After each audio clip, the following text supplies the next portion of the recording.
out on this warm, balmy winter night. We will start with the call of order and the Pledge of Allegiance, and the flag is back over on my left, your guys is right.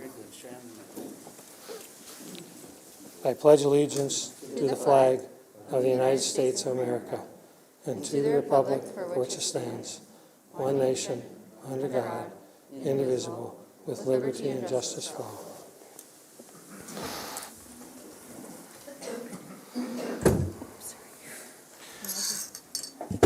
We have the agenda that was sent out with the packet. Catherine, do you have any additions or corrections to the agenda?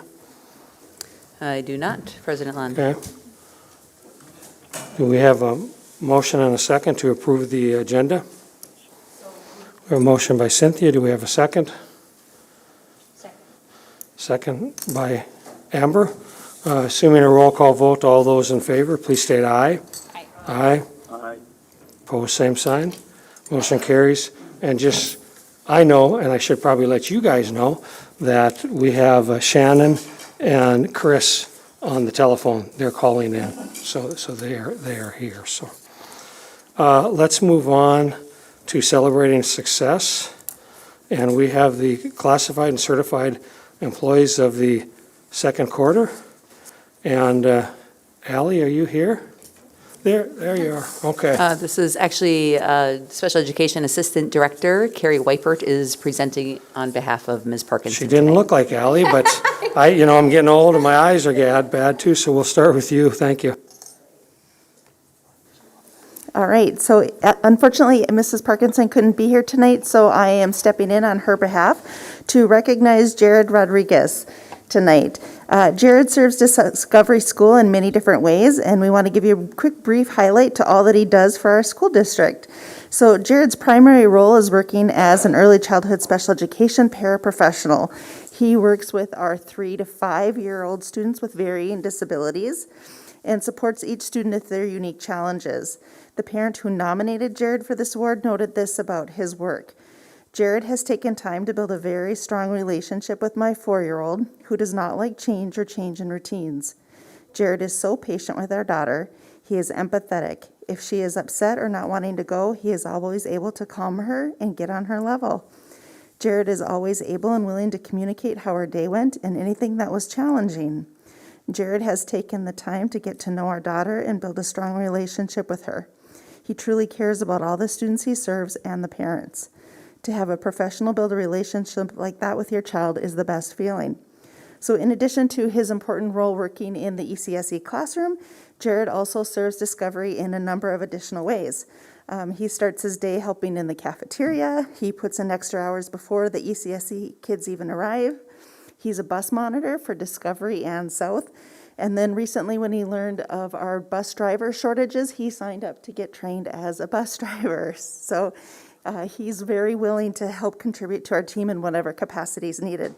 On Wednesdays, our ECSE kids don't have class, and on those days, he's a go-to person at Discovery.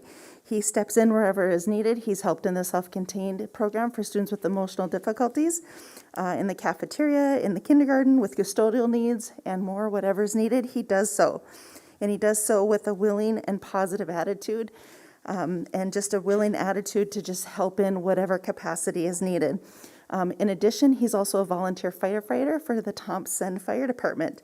So that's just an example of all the different ways that he serves and cares for people around him. So it is my great pleasure to thank Jared for his service and his work. And so Jared, congratulations. Thank you for being part of Team Grand Forks. Let's say a few words if you want. I'll give you just a little trivia that only 2 of us in the room know. Jared and I met at the moment of his birth because I was in the delivery room with him as the pediatrician, and he's inspired me ever since then, and also shows how old I am. But the list that you just listed doesn't surprise me at all watching him grow up. So congratulations, Jared. Go ahead, and you've got an hour and a half to speak if you want, or a couple minutes. I'd just like to thank you for this great award, and it's a great honor. So thank you so much.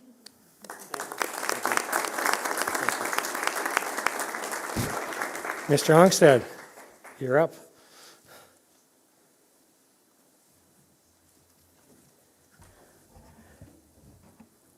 Well, Mr. President of the board and members of the board and cabinet members, thanks for having me. It doesn't take a whole lot for me to get fired up, but this is a great occasion. Brenda, I don't know if you've ever seen me in a tie, so it must be a special occasion, right? So we're here to celebrate Jenna Makovsky, and I couldn't be more proud to share a few words about Jenna. Tonight she has with her daughter, and we have a couple of her former resident teachers from the resident teacher program that are now currently teachers in our building. Jenna serves a first and second grade combination classroom at our school at Phoenix. It's just so delightful to talk about somebody that I've known since our UND days. She's been a professional colleague and a friend for many, many years. I've been fortunate enough to work with her for 10 of those years at Phoenix Elementary and watched her transition from being an incredible resident mentor supervisor and mentor many, many young future teachers to transitioning back into the classroom this year and doing so with so much elegance and so much grace. If you had Mrs. Makovsky as your child's teacher, you would be one lucky parent. I can tell you that. You would be grateful for her, you would be impressed, and you would feel a little bit spoiled because she is a master communicator, she is a master teacher, and she is a master at teaching from the heart. It just takes seconds when families meet her to understand and see the love that she has for every child and all children. I just cannot stress enough the service that she gives to others, the kindness, the compassion, and the dedication that she serves our school district, and she has been doing this for many, many years. We're just so proud of her. She represents everything that's right about education. She represents everything that's right about being a teacher.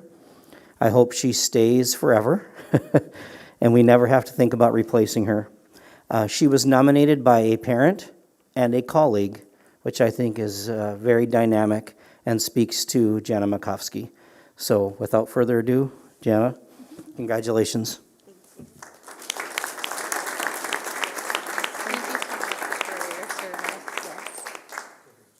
Thank you. Oh, I'll just say thank you. I feel very blessed to work in this district with such incredible colleagues and families and students. And this is year 30 for us, Kevin.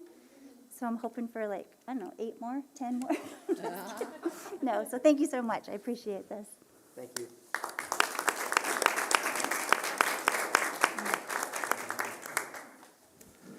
Congratulations to both of you. Let's move on to the second half of Celebrating Success, which is South Middle School. Dr. Schleicher.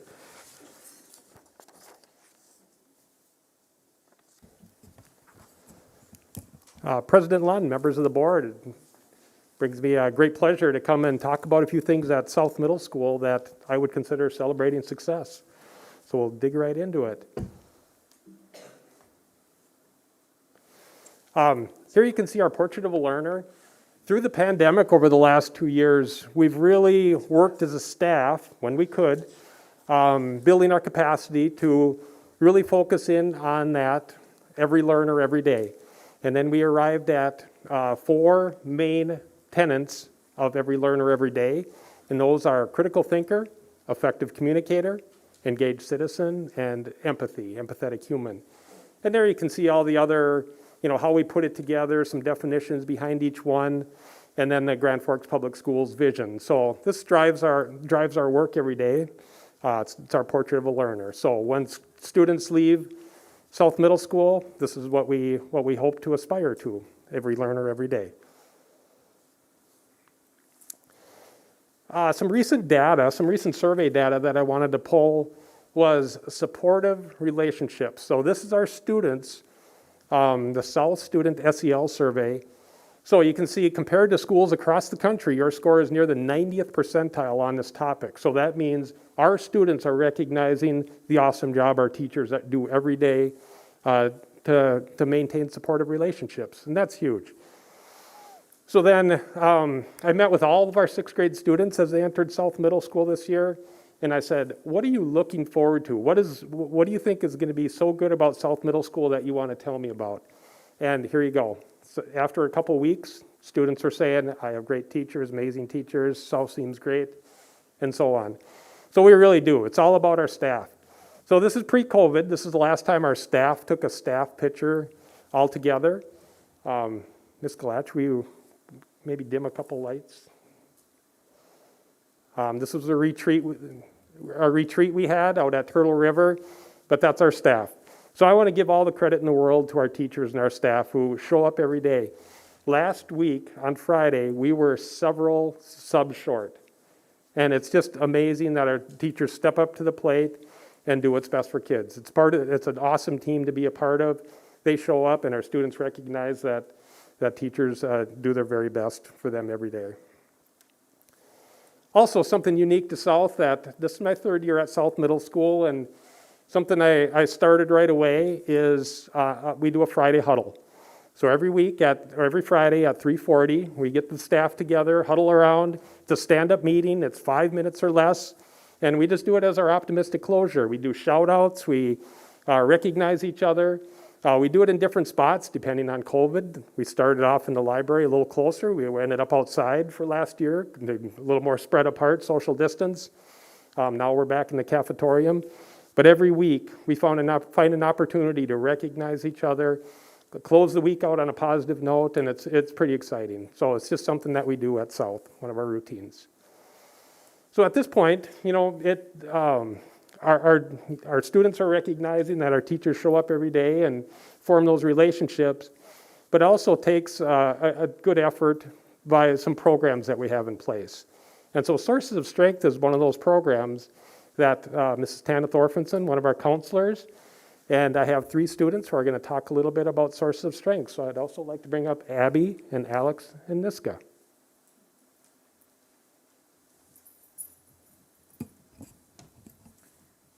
Sources of Strength. Sources of Strength is a student-led group that works together to spread mental health awareness and suicide prevention around our school. We as a group get together and talk about projects we can do that is based around the wheel.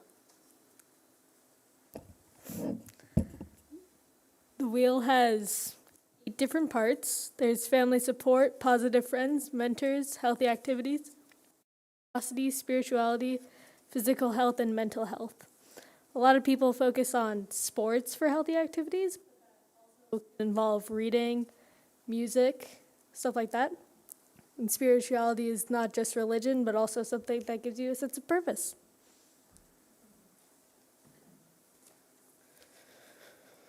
Some of the things that we do throughout the course of the school year is we have multiple community outreaches in our school. Something very important to us is our training. Every year it is important to train our members of Sources of Strength. We gather all of our students into the library, or in 2019, my first year at South, we came here. I believe it was actually this room that we're standing in today. Something that stuck with me every year is the amazing community that we've built. But with our community outreach, after we've been trained, we go to our school and we run rampant. If you go back a slide, or maybe it's forward, this was our sticky notes. It was, you are amazing. You have this, don't give up. This is personally one of my favorite community outreaches. Just this past December, I believe it was 1 week to our holiday break, we went to all of our teachers' doors, every single staff. We gave them a choice of hot chocolate, coffee, and a cinnamon roll or sticky bun. I don't know what you would like to call it. That was one of my favorite things, because I love seeing all of our teachers and brightening their days, because it's been a tough couple years. We join Sources of Strength because, for me at least, mental health and helping others is a big part of my life. And when I was presented with this opportunity, I wanted to take it, especially with this pandemic going on and everything else going on in the world. I felt this was a really helpful and just needed thing in our school. The reason I joined Sources of Strength is because I wanted to join a club and I saw what it was about, and I went to the informational meeting and thought it would be something that I would like to join.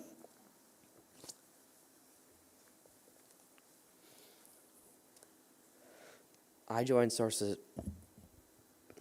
I joined Sources of Strength because when I came to South in 5th grade to do our see what middle school is really about, maybe see where your classes will be or what kind of teachers you're going to have, the people that really guided us around the school was Sources of Strength. And I got to see, wow, these people are actually kind of cool and I really want to be like them. And 3 years later, I've been in Sources of Strength. I'm like, this is awesome, and I wouldn't change it for anything.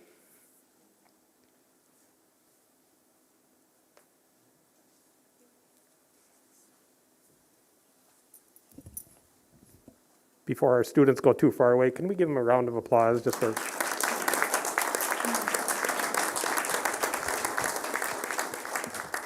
Students caring about other students and staff. Doesn't get any better than that. And when I go to this picture right here in the library on the lower one, you can see how many students are involved that want to be there for each other and support each other. It's awesome. And thank you to Mrs. Thorfinson for leading this crew. Do an awesome job. All right, just a couple clubs I want to highlight.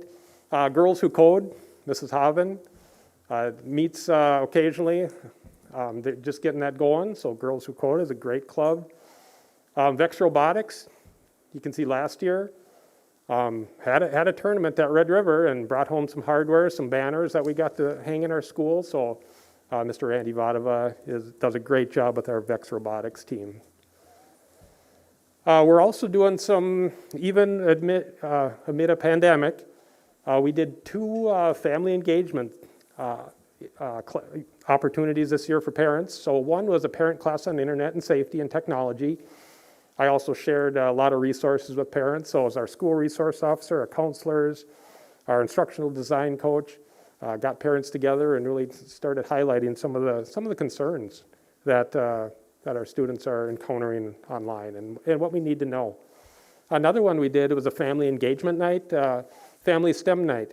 We had big interest in this, end of November, and we did programming the spherules, make a bouncy ball, hidden messages, kiva planks, edible soil, and things like that. So just a fun, you can see some pictures from that night, and just a great event. It was fun to see families, parents come with their students, and just engaged and having fun and working together, and it was a really good night.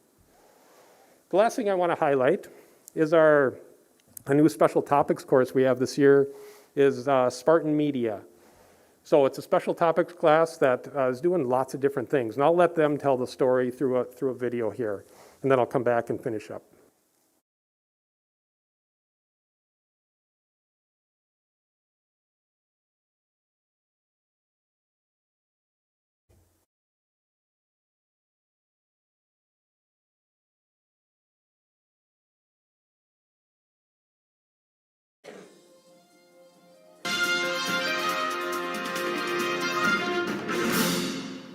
Spartan Media is a group, almost a club, that manages announcements, cafeteria board, and other projects.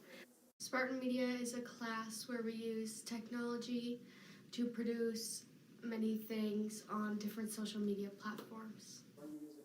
Spartan Media is a class that was introduced this year. It's about learning how to do video production and also talking for the school and do school news. Spartan Media is a place where we promote and give out information. We just do projects and activities that the school needs or wants done. We make morning announcements at Spartan Media, and we have different forms of social media like YouTube and TikTok that we make. And we also help out with things around the school. We also like to set a good example, so we hand out like little gifts to the teachers, I guess, and we make it look fun, and it is fun for the kids next year. They will want to join since this is the first year of us doing it. I've learned how to edit videos use websites that I didn't know how to use, and use my time wisely. I have learned to use technology better and to make YouTube videos for people to see and to be a good role model for the other students. Spartan Media, I learned how to be time efficient, and I also learned how to edit. We learned to develop videos, edit, and other projects that the teacher will give us. In Spartan Media, I've learned to take leadership and like how to do the different things of editing, recording, having to put the teleprompter up, the cafeteria boards, just overall great experience. Today's Friday, September 10th. It's a day 2. The forecast for today is mostly cloudy with a high of 87 degrees. You can pre-order the newest Diary of a Wimpy Kid, Big Shot, at your book fair today. Stop in the library to pre-order your book. Great long weekend, so go UND! Happy birthday, Mr. Moisky. Have a groovy day. Make sure to stop by the office and wish her a happy birthday. Good morning, friends. This is Talia and Addie with your daily announcements. Today is Friday, October 29th. It is a day 1. Time for a joke. What did the shark say when he ate the clown? This tastes a little funny. I'm thankful for my dog. I am thankful for being alive. I'm thankful for my family.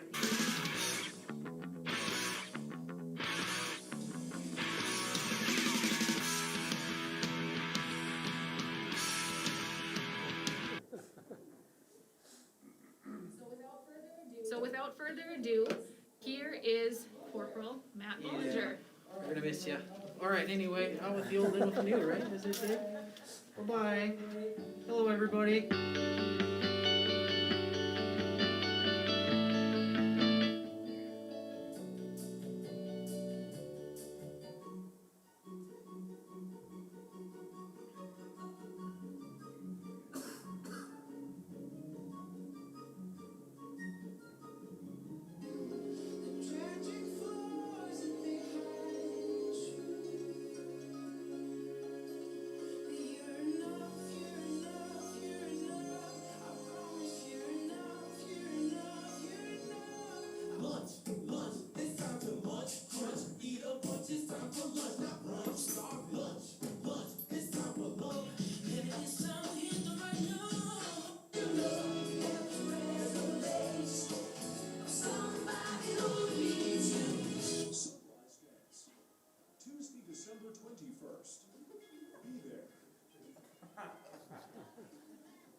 So yeah, just a few notes from the advisor, Ms. Sally Akerland.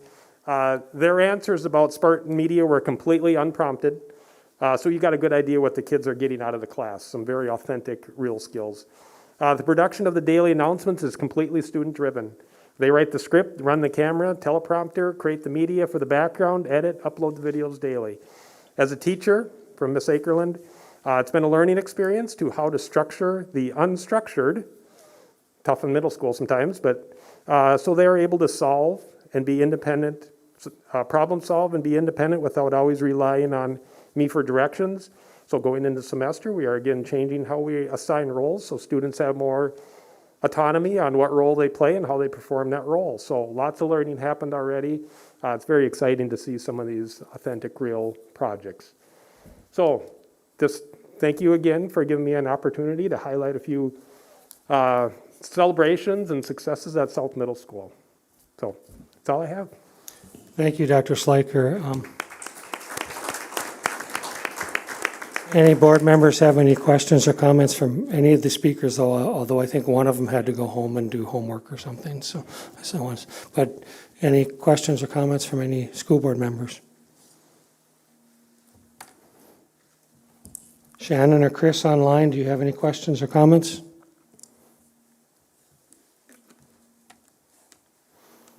Hearing none. Thank you, Dr. Schleicher.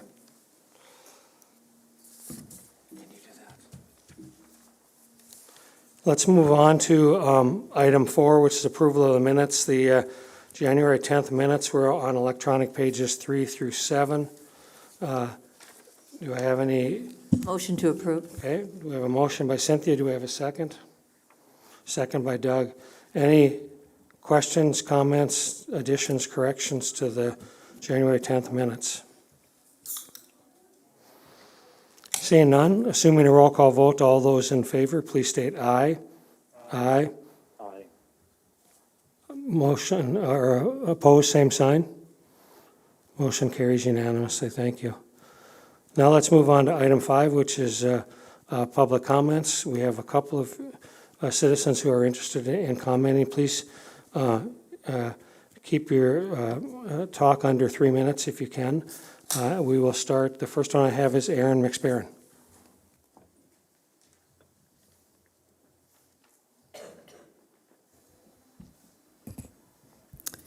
Hello. I, with parents all over the country, have been speaking out against the measures school boards have been taking under the guise of stopping this virus. It was interesting listening to the last meeting, one that I still wasn't allowed to attend because you refused to acknowledge until that meeting that masks don't work.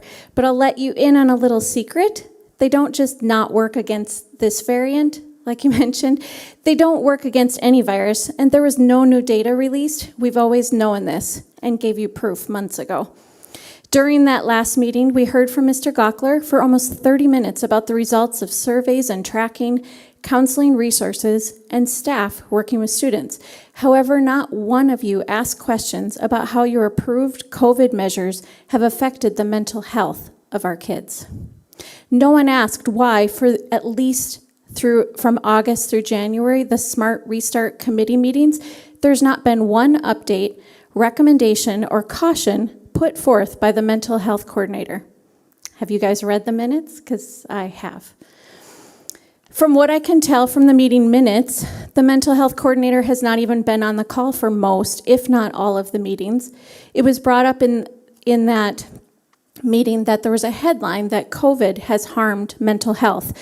But I disagree emphatically. Your measures of isolation, fear, masking, and threatening quarantine is what is harming mental health. And you did that. You had the opportunity to step back and look at the actual data and see that the masks and contact tracing were not effective. You have been wasting everyone's time, causing unnecessary anxiety and hardship on families, and demonizing face-to-face interactions for a less than 2% close contact infection rate. You could tell people to stay home when they were sick and get teachers, nurses, and principals back to doing their jobs instead of this contact tracing, chasing their tails exercise you have them doing. When it comes to the shots, all Jackie and Dr. Lund did was stress that the shots are what really, really works.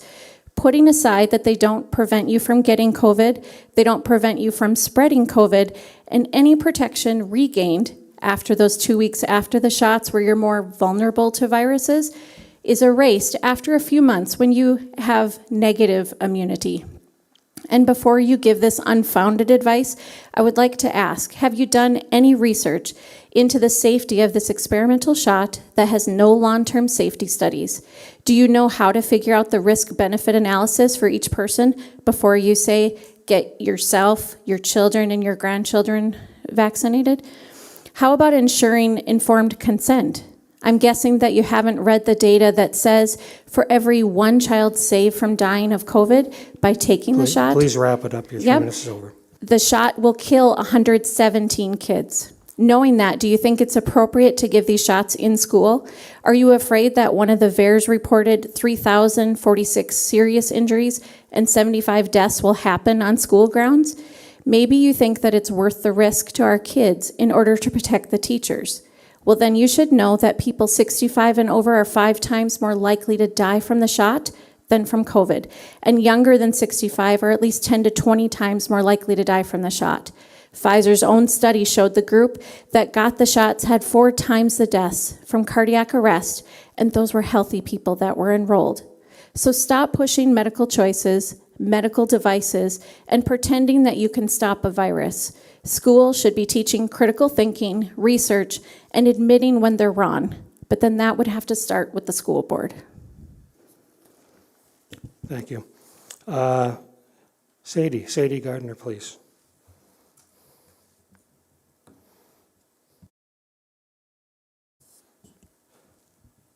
Sadie, I don't think I've seen you here before, so we just have you come up to the microphone and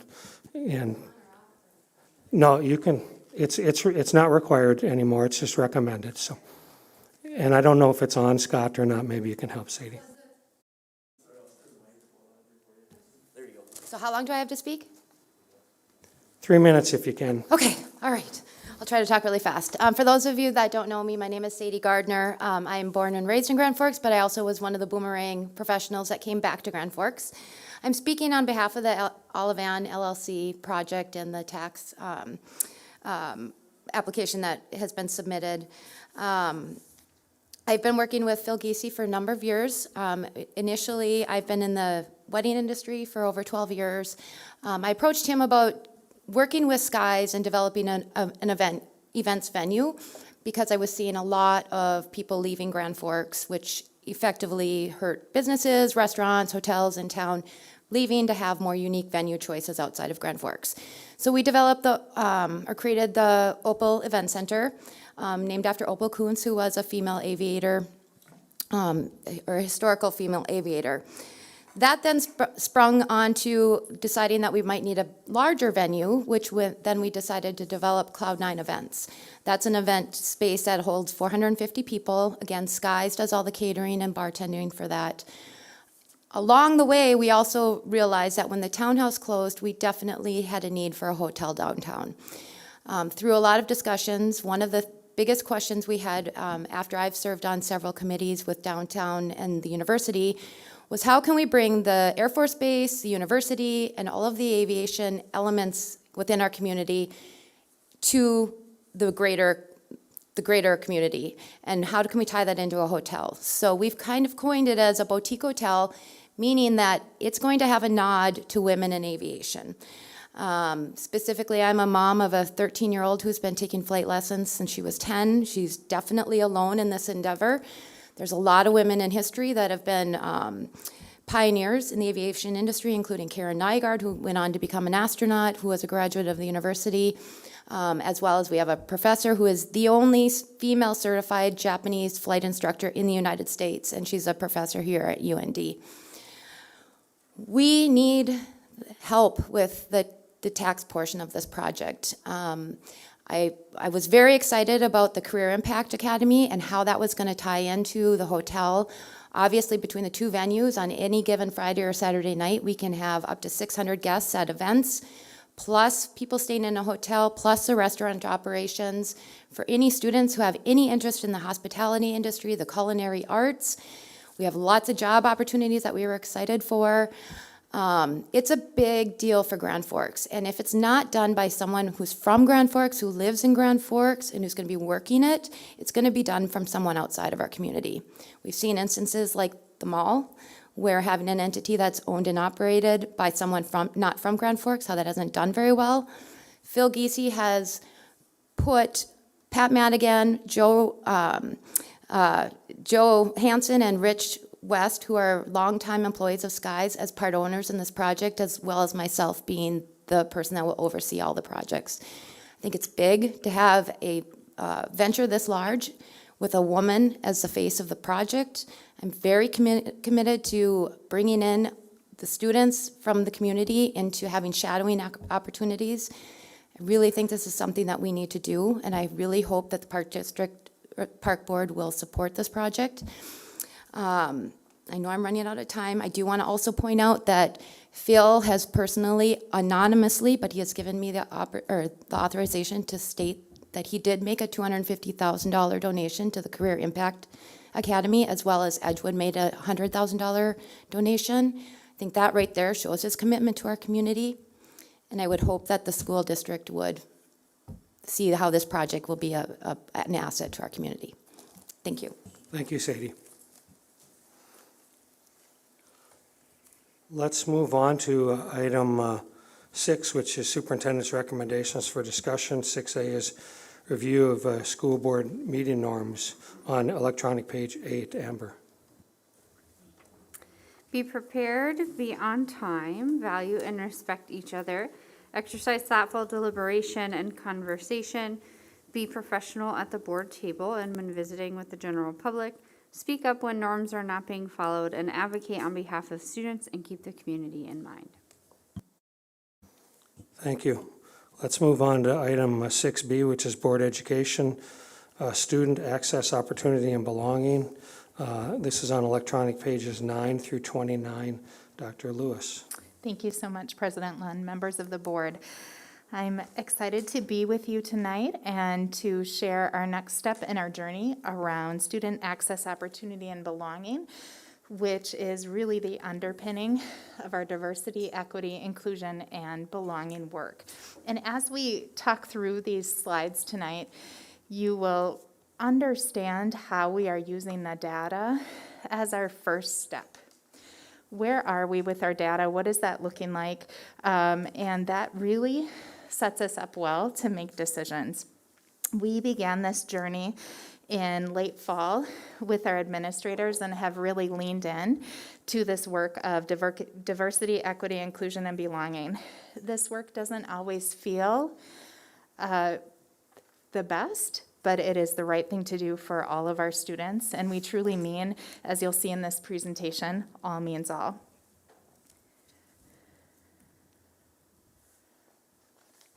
This is not a new slide to you. This was in our annual report, and this is our demographics for this year, broken down by our different student groups based on race and ethnicity. So you'll see here, we are 66% white in our district, and I have shared this over the course of the elementary grade level meetings, and it's interesting. I will have folks say to me after the meetings or sometimes during the meetings, Brenda, I know you're not from here, but this is different than when I first started teaching. And that's really a lot of the work, is to really see these statistics. And some of our staff are a little bit taken aback when they see these statistics that you have in front of you here.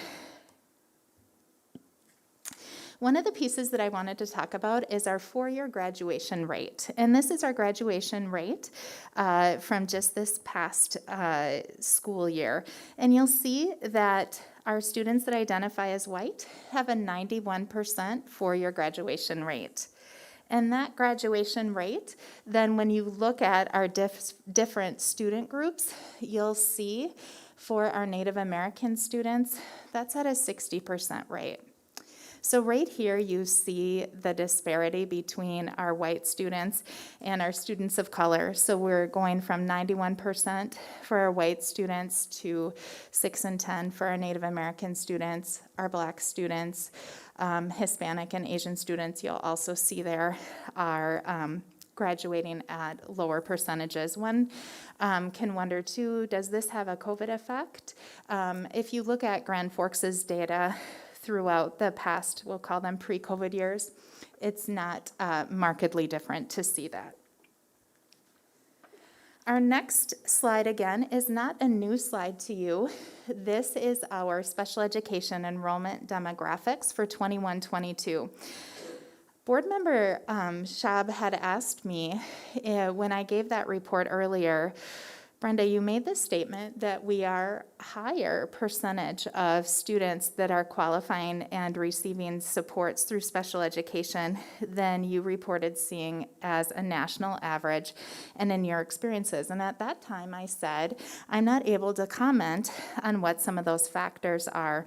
In meeting with our special education team, our building leaders, teachers, we've been able to see more information and to really look at why we are seeing these higher rates. And we pulled the numbers again last Friday for a different reason, and we're now at over 19% in our district of students receiving special education services.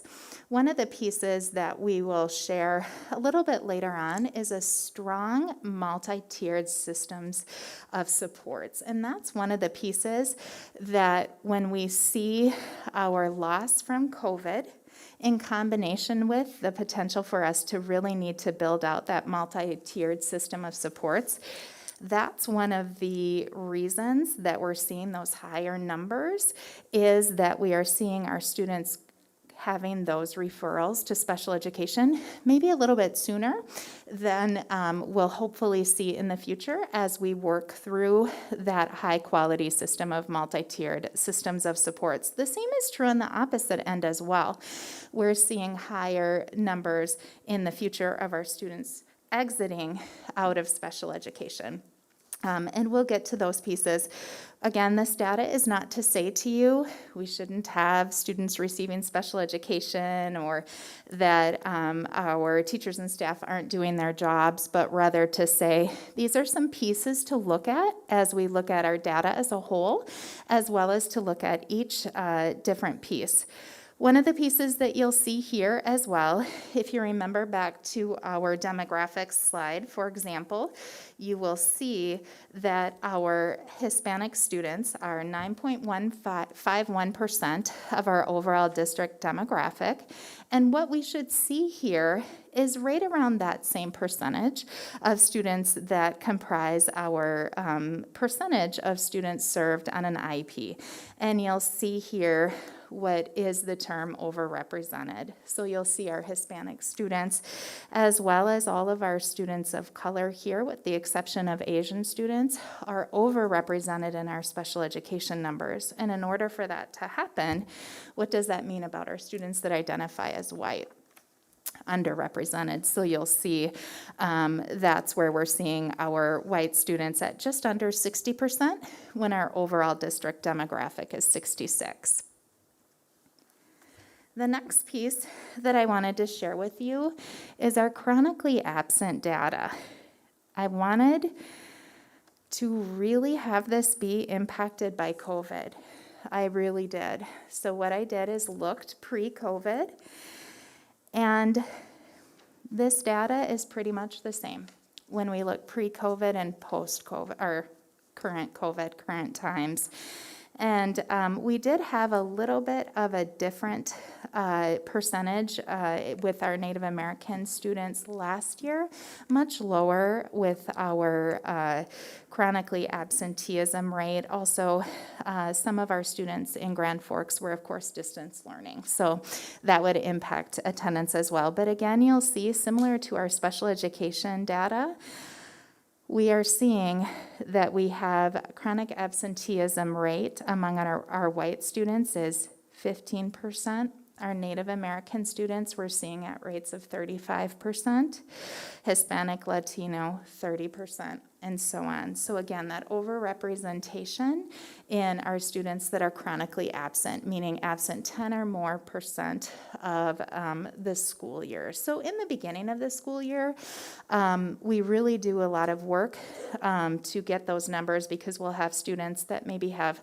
left our system that we didn't know, we haven't dropped them, so forth. But now at this time in the school year, this data is reliable here from a statistical standpoint. The next piece here is our suspension data. Again, we should see of our total suspensions, again, that very similar breakdown we should see of our students of color, and then our white students. And again, you're seeing that overrepresentation of our students of color receiving suspensions. One of the pieces I also wanted to elevate is 1 in 2 of our students that receive a suspension are served on an IEP. So that's a piece as well that I wanted to elevate. Suspensions, chronic absenteeism, directly related to student achievement data, right? If our students aren't physically in the classrooms, That's a huge barrier to them not even being able to access that very first slide that I talked about, access the grade level standards. The next piece that I wanted to share with you, and this was also in the annual report, was our advanced placement rates. Again, we would want to see our students that are in advanced placement mirror what our demographic or our student group data shows. So you'll see here, that's not the case. And you'll also see that we have 0% of students served on an IEP in our district that are in advanced placement classes. Access. This is that piece. Many of our students of color, we are seeing, aren't even getting access into that AP class. One of the other pieces that we have is our dual credit data. This is new for you. We had dual credit information in the annual report. This is done in just a little bit different way. Again, you'll see much like our AP data. Again, we are not seeing our students of color having that same access level that you would see in our overall demographic data by race and ethnicity. Also, our students served on an IEP. 1% of our students on an IEP are enrolled in a dual credit course, one or more. Again, that access is getting into that class. For many of our students, we don't have the access, let alone that opportunity to be in that class, to learn and to thrive. Enriched. One could probably predict that when we're seeing the numbers that we saw for AP and dual enrollment, what our enriched courses would look like. And you'll see here that, again, that overrepresentation based on our overall district demographics, 75% of our white students are in, of our enrollment in our enriched courses, 75% comprise white students, and just 1% black students. And you'll see there how far out I had to do the rounding to even get a percentage for you of our students that identify as Hispanic, Latino, and our students that are Native. You'll also see the same for our students served in an IEP. When you think of advanced placement classes, higher level courses in the high schools, those conversations don't start when our students arrive in the high schools. They start in the enriched courses, they start even before that.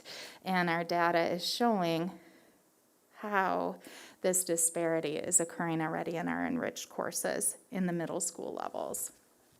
This is not new data to you at all, but again, this is showing our fall STAR reading data. And this is assessment for our students in elementary and middle school. And sometimes I get the question of, Brenda, that's one snapshot of one day. And while it is, in our district, like other districts in the state, across the nation, the data all points to the same gaps, the same deficiencies that you'll see based on our different focus groups. Again, I'm not going to spend a lot of time on these since you have seen these before, but again, that underperformance that we're seeing here of our students when we see our Native American students for our Fall STAR Math, for example, we're seeing 27% of our students that identify as Native are at or above benchmark, and our white students are 70%. So these are pieces, again, that we really want to look at.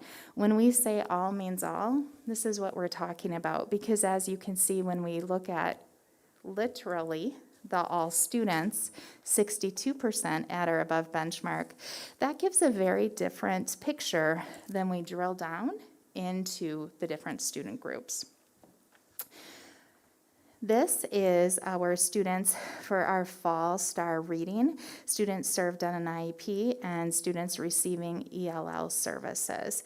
I sometimes get a question as I'm in different groups about that should this be surprising to us? It really should, because that's the whole point of having our students receiving services, is to really give them that supports to have that access, that opportunity, and to see that academic performance. Okay, this is, again, I'll breeze through these, very similar data that you'll see here with our math that we have seen in the past. This is our state assessment from last spring, the North Dakota State Assessment, and as I talked about a few moments ago, you are seeing the data just replicated in a different way with a different assessment. One of the pieces that I'll just bring to your attention again is this is the first slide that you're seeing that does not have the 2 or more race category.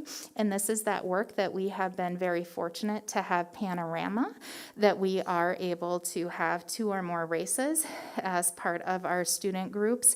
And we're still working on that integration, but right now, the North Dakota Insights site through the Department of Public Instruction does not give the data based on 2 or more races as a group. They place them in one of the races for our students that identify as 2 or more. And then you'll see again here, very similar data with respect to how our student groups are performing within the area of math. This talks about our proficiency rates on the state assessment with respect to language and our students on an IEP. We're seeing students served on an IEP are less than 9% proficient and a little over 2% advanced proficient. So we're really looking at 11% there when it comes to proficiency for English language arts and students served on an IEP. For our students that are served on an IEP for math, this is showing you that we're at less than 10% proficiency there for students served on an IEP. I want to switch gears for just a moment and talk about that. While we have spent time talking about race and ethnicity in our equity work, we also need to really prioritize the work as well of our LGBTQ plus inclusive schools. This is information that you'll see cited about what do LGBTQ plus inclusive schools really look like and feel like. And this is from Welcoming Schools, an organization that many school districts use for parent education, for professional development for staff, and work with our students as well. And it's really about how do we welcome all of our children, families, and staff. How do we promote our gender equity and support transgender students that identify as non-binary and gender expansive students? How do we work to proactively prevent our biases and bullying with an intersectional anti-racist lens? So how does that LGBTQ plus work as well as the work around anti-racism intersect? And then how do we really ensure that our environments foster that understanding and respect for all people? I'm going to pause for just a moment here and share that we have been seeing the need in our schools, just like you saw from the student achievement data, the absenteeism, suspensions, and so forth. We are seeing the needs. I've been receiving some anecdotal outreach from parents and from students and from staff, just really about the need to prioritize this work now in our schools and in our community. So now what? What are we doing about this, right? Remember I talked about at the very beginning, it is essential that we know what our data is, that we look at it, but you can't just stop there. That doesn't help us to have that continuous improvement. So it's really about equity and excellence. When I talk about this, sometimes we find ourselves with different student groups lowering that expectation. What I mean about that is thinking about there's some home environments that are going on, And I want to make sure that that student is successful in my classroom. That sounds like a really good thing to do, right? And a human nature thing to do. As we work with our staff, and we already started this work last Monday with our professional development, it's really about equity and excellence and having those scaffolds without dropping our bar of what excellence looks like, and ensuring that we set our students up well, because for many of our students, we are the trajectory difference makers for them. And as we lower that bar of excellence, again, not out of ill will, out of making sure our students feel safe, they feel welcome, they feel successful, what we're doing is we're actually reducing their trajectory of that access, opportunity, and that belonging. So really working with our school staff about how we can prioritize and ensure that we have that excellence while still ensuring that our students have those appropriate scaffolds and all of the support they need to be successful. Academic achievement, really prioritizing that and looking at, as we do improvement planning, what does that all student academic achievement look like within in our focus groups? Because as we deepen this work, we see the academic achievement and excellence rising for all of our students. So it's not just our students of color or our students served on IEPs. We talked about the next two, making sure that right alongside of our focus as really an equal to that academic work is ensuring that all-encompassing social and emotional learning, really ensuring that our students feel safe, warm, welcomed, that they feel successful, that they feel encouraged, that they see school and their classes as a place that they want to be, that they want to learn, and really having that permeate through our curriculum, not just having it as a morning meeting topic, but really permeating through. Resource equity. We've talked about this through the Guiding Change document of really looking at what is the reality of each of our schools and looking at how we ensure that we do get to that equity and excellence, because different schools will bring different learners. And as we look at how we prioritize what that support looks like, how to do that on an individual basis, and looking at each of our schools through the lens of resource equity. And key to all of this is, of course, professional development. Our teachers and staff, our administrators are bringing it every single day. As I talked about very much in the beginning of the presentation, our learners have changed. The learners that maybe some of us came in earlier in our career, maybe 20 years ago, 30 years ago, it's a different skill set. And having that professional development to give our school staff the tools and the supports to look at the data, to look at it in different student groups, and then to work on what does our improvement plan really look like? How are we measuring that? What are the supports that we need? And how do we prioritize that work? All right, and with that, I am happy to entertain any questions or clarification. Thank you, Dr. Lewis. Any clarifying questions or comments from board members? Go ahead, Cynthia. I was hoping not to be first because sometimes others have better questions, but my first one is... Okay, let's move on. No, go ahead. My first one is just really basic, and the STAR reading, the STAR math. What grade was that capturing, that data? First through eighth. So you're seeing very what I would call high level 30,000 foot data. Okay, that's helpful.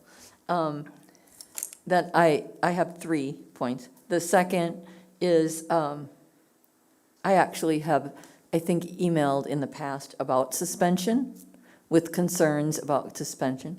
So is the district, and I don't want to really ask a yes or no question, but I'm hoping that the district is looking at some new ways and new methods, because, I mean, even a quick Google search shows that there's a lot of districts out there that are looking at different ways. Yeah. And, you know, as a parent and someone who doesn't have children in the school right now, but sees some kids who are getting suspended, it's unproductive. Mm-hmm.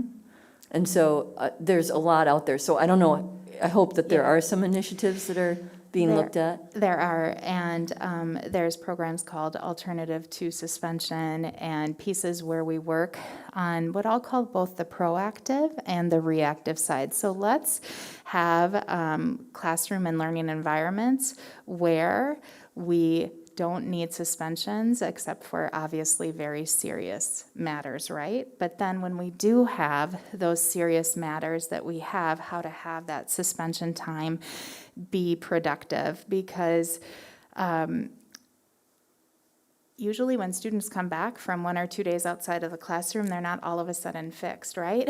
So what are those supports that we have to have those alternative to suspensions? I wanted to share a quote that an administrator shared with me after one of our PD sessions with the entire admin team. And he said to me, "We are not going to suspend our way out of this." And that was such good insight about really looking at suspensions as a whole. And again, it is not productive to have 0 suspensions. At the same token, when we really look at our data, not only based on the student groups from site to site and so forth, we'll see inconsistencies, overrepresentation, underrepresentation, while still also, to your point, having those alternative to suspension as well. Right, because a student doesn't need to really sit on Saturday morning and sleep at the desk at Red River High School. I have a daughter who would love to know that I've just publicly said that she has experienced that, and she's now successful, but, you know, it doesn't really do any good for her to learn, for learning, so.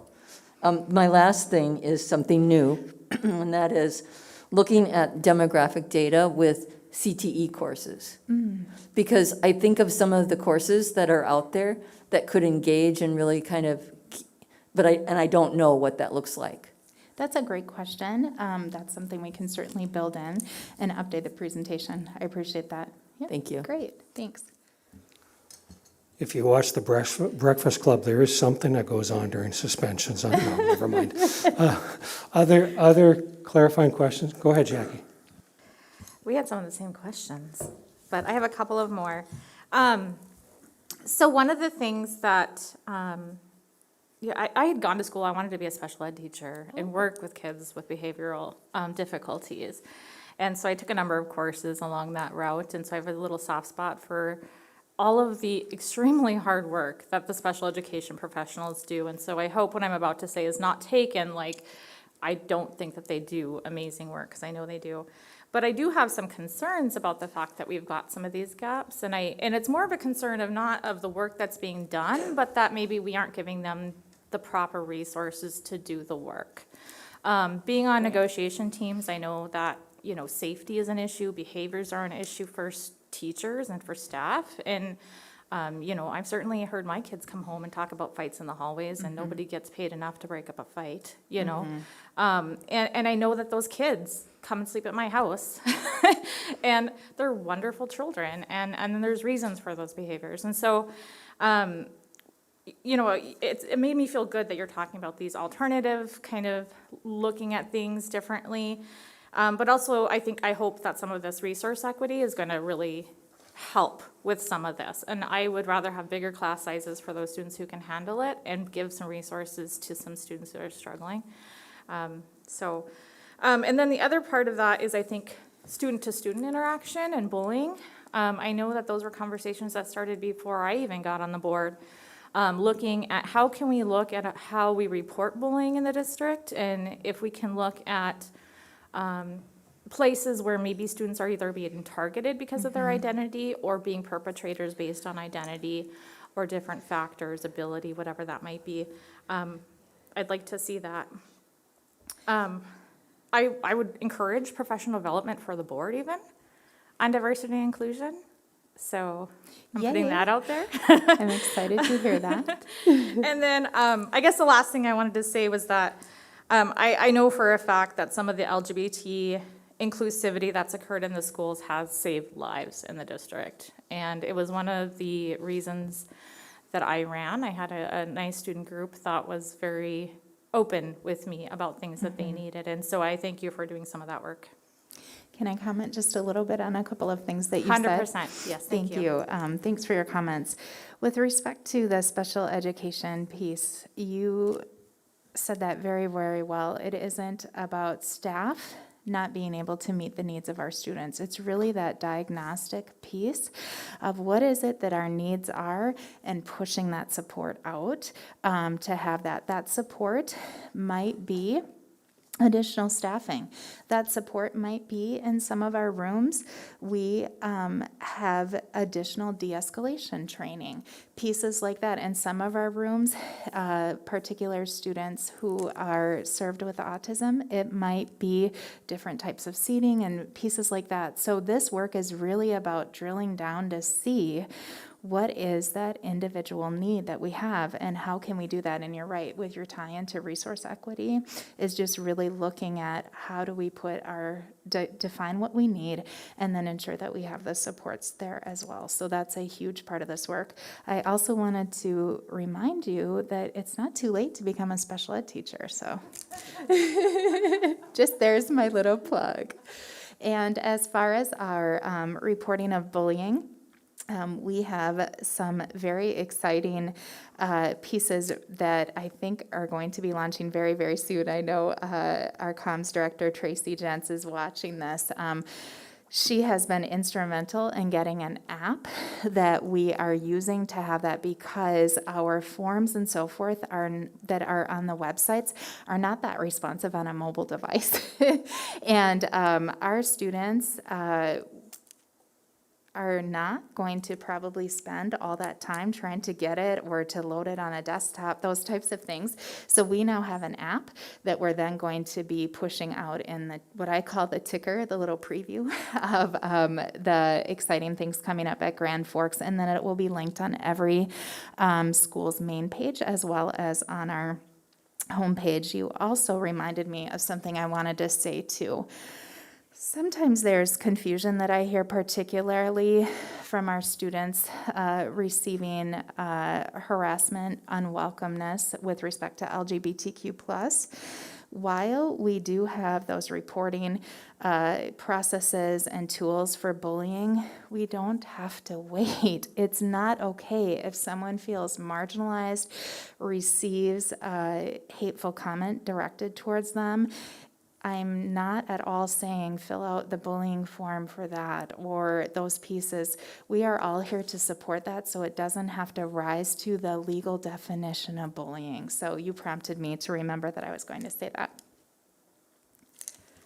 Mr. Douthit, do you have any clarifying questions or comments from Hitherland? Can you hear me? Yeah, speak up. Well, we're going to crank you up just a little. Thank you. I apologize for not being there this evening. I've been asked to do this, so I've never experienced it, so I'm hoping I'm being listened to and everything's okay. Dr. Lewis, you talked about access and opportunity and you know, that their students being underserved. Now, students have meetings with their counselors in 7th grade, 8th grade, when they come in as a freshman to the high schools. They continually have these conferences and meetings, and I would believe that you're not saying people aren't doing their jobs. So what is it when we talk about our most underserved students? And then secondly, we have data in front of us. Is there a way to further provide and the students and ask them about their experiences, about what's taking place? The numbers are very telling. There's no ifs, ands, or buts. Yet what's the additional story, the personal story of the students who are experiencing what it is that's going on in our district? Very good questions. Thank you. For the first one, I wish that I could say that access, opportunity, and belonging starts when our students are meeting to select their courses with the counselors. It starts well before that. It starts in kindergarten. It starts in early childhood. And what I mean very specifically is I'll talk about kindergarten. Remember how I said sometimes we lower the bar, we lower that expectation out of wanting to ensure that our students feel warm, welcome, safe with us. It's as simple as for access. When our students in kindergarten are pulled out for an intervention because they need some additional support with English language arts or with reading. They're pulled out to meet with a reading intervention teacher while the rest of their class is doing what?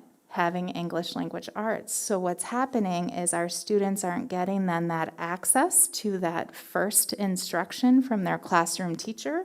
They aren't getting that access to grade level content. So it's really looking at, to your point, how do we ensure that all of our students, when they are having those conversations with the counselor, it is not a factor of them not having access to on-grade level content, not being successful in that on-grade level standards, because if we start that in kindergarten and first and second grade, we see the results that's compiled over time for that. So I hope that helps with that access and opportunity. And when I talk with our teacher groups, I share with them that those are what I call things of systems. So when we talk about system biases, it's pieces like that.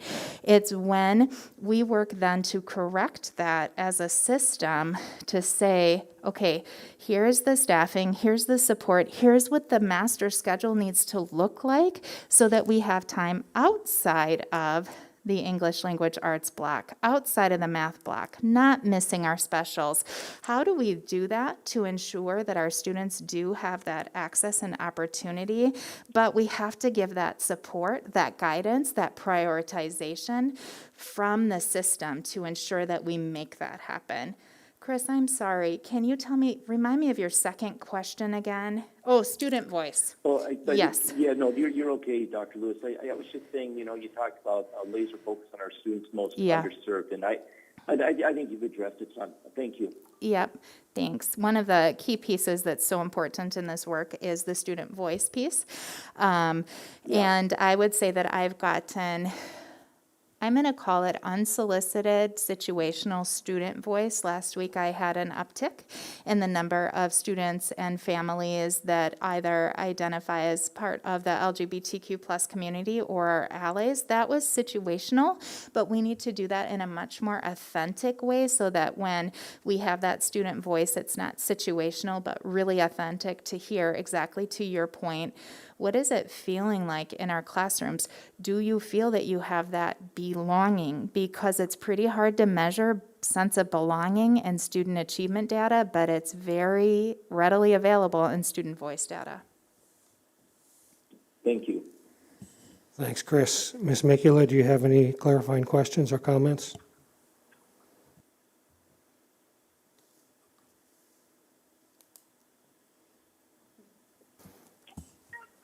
I do not, thank you. Thank you. Amber? I have more of a comment than a question, but going off of what Chris said, I think I'm really excited for these reports to start coming to the board with this information. I think this is the very beginning of starting to have a clearer chapter on the stories of the students that we have in our district. And I even think of it as like our kids. I have one kid who's a rule follower and one kid who beats by our own drum, and that bar has to change between them. We can't have the same type of expectation because of just situational, their personalities and how they're bred alone. Not to mention then you start to tell the story of the different economic impacts and the familial barriers or the poverty barriers for each of our different families and what they face. So I think sometimes the criticism I hear from the public as we delineate this data so very narrow is that why are we digging for problems to find, or why are we looking at things? And I think what we're really trying to do is to showcase the barriers that our students are facing. And it's one thing to live in this world and think that there may be something going on, but it's another thing to actually have data and numbers to support it. So not only can we talk about it as a district, but when we are having conversations, I believe that this gives us an opportunity to say, here's why we're doing this to our taxpayers, to our families, to our staff. But it also helps us to support grant projects. I used to work in prevention, and the biggest thing with prevention is you have to support what you're asking for that cycle to then you have that money to start with, right? And so if we don't have the data, we can't begin to even tell the stories because we're not identifying where the problems are and working backwards. And so now we have the support to then be able to go look for funding or provide those interventions. So I just hope that this becomes a regular report to the board in some fashion, but that I'm excited to support this work and see what we can do as part of our strategic plan area number 2, to tie that in and really work towards identifying the different subsets of our population. And like Cynthia said, as an example, how do we tie then to programmatic and academic achievement, as well as the mental health piece. So thank you. Thank you. Any further clarifying questions or comments from board members? I just had one brief one. We need to push the state on the 2 or more races thing. I mean, my granddaughters last year were quite confused. Were they supposed to put Hispanic or white? And I also think it can affect the data because they had to choose white. And so I think we need to push the state on that. I agree fully, and you'll notice that our next largest racial group after white is 2 or more races. So yes, I'm excited that in Grand Forks, we were able to elevate that, and we have to have the state do that. So I couldn't agree more. Thank you, Brenda. Exciting. Look forward to hearing again. Let's move on to item 6C, which is school board election process timeline. That's on electronic pages 30 through 36. Mr. Berge. Thank you, Mr. President. Excuse me. I'll just read briefly through the memorandum and discuss the attachments. As you know, as board members, the terms of 5 of the members are up and will expire this year. They're Doug Carpenter, Christopher Douthit, Jacqueline Hassett, Shannon Mikula, and Bill Palmasino. At our previous meeting on January 10th, the board approved the joint powers agreement for election services with Grand Forks County, and therefore the school district will participate in the June 14th, 2022 statewide election with Grand Forks County, the City of Grand Forks, and the Park District. The county auditor is responsible for conducting the election, and state law requires school districts to follow a specific timeline, and that timeline is laid out in the memorandum. So March 12th, 30 days before the deadline for candidate names to be printed on the ballot, an official notice of this deadline will be published in the official newspaper, the Grand Forks Herald. On April 11th of 2022, that is the deadline for candidates to file election forms with the business manager. Forms must be received by the business manager no later than 4 p.m. The drawing for placement of candidate names on the ballot will be held immediately thereafter. And then, of course, June 14th is Election Day. Information from the North Dakota Secretary of State's office regarding running for a school district office is attached. Also attached are the school district candidate filing form and statement of interest form. These forms will be available online and for pickup at the business office in the Mark Sanford Education Center. Also may be obtained by calling the phone number or emailing me. Next page is information from the Secretary of State. I will point out on page 32, there's one date that we'll have to change on this. Filing forms must be received by the business manager by 4 p.m. Monday, April 11th, 2022. Otherwise, the form is completely accurate, and filing requirements for statement of interest, et cetera, is attached. So that's the process is very similar to what has happened for past elections for school board members. Any clarifying questions for Mr. Berge? Seeing none, thank you. Let's move on to item 6D, which is the Finance Committee report, which we're also going to be talking about under our action items. It's on electronic pages 37 through 38. Mr. Carpenter. Yeah, we had 2 items on our agenda, which included the tax incentive financing items, which is, as you indicated, will come up under action. The other items that this other item that we discussed was our budget realignment, and based on the guiding change document and what should be brought back. So we will be seeing, coming back from administration, some scenarios relating to different levels of reduction, making assumptions that fall under that guiding change document. So, we had, wanting to have fully funded deferred maintenance plan. We wanted to have certain levels of general fund balance at certain dates and those things. So they're going to bring back, and that will come back to us at finance on February 1st. So. Any questions for Mr. Carpenter or the other committee members? Okay, thank you. Unless there's objections from the school board members, I'm going to move the Red River debrief to after our action items. We can cover it at that point for those of us that were able to make it there. Let's move on to item 7A, which is the consent agenda on pages 40 through 51. I'll entertain a motion in a second. Motion by Doug. Do we have a second for that? Second by Jackie. Assuming a roll call vote, all those in favor, please state aye. Aye. Opposed, same sign. Motion carries. 7B, which is applications for tax increment financing of the 2 groups. It's on electronic pages 52 through 99, and there's also several hyperlinks that were within that. And I think Mr. Phelan is going to start us off. Thank you, Todd.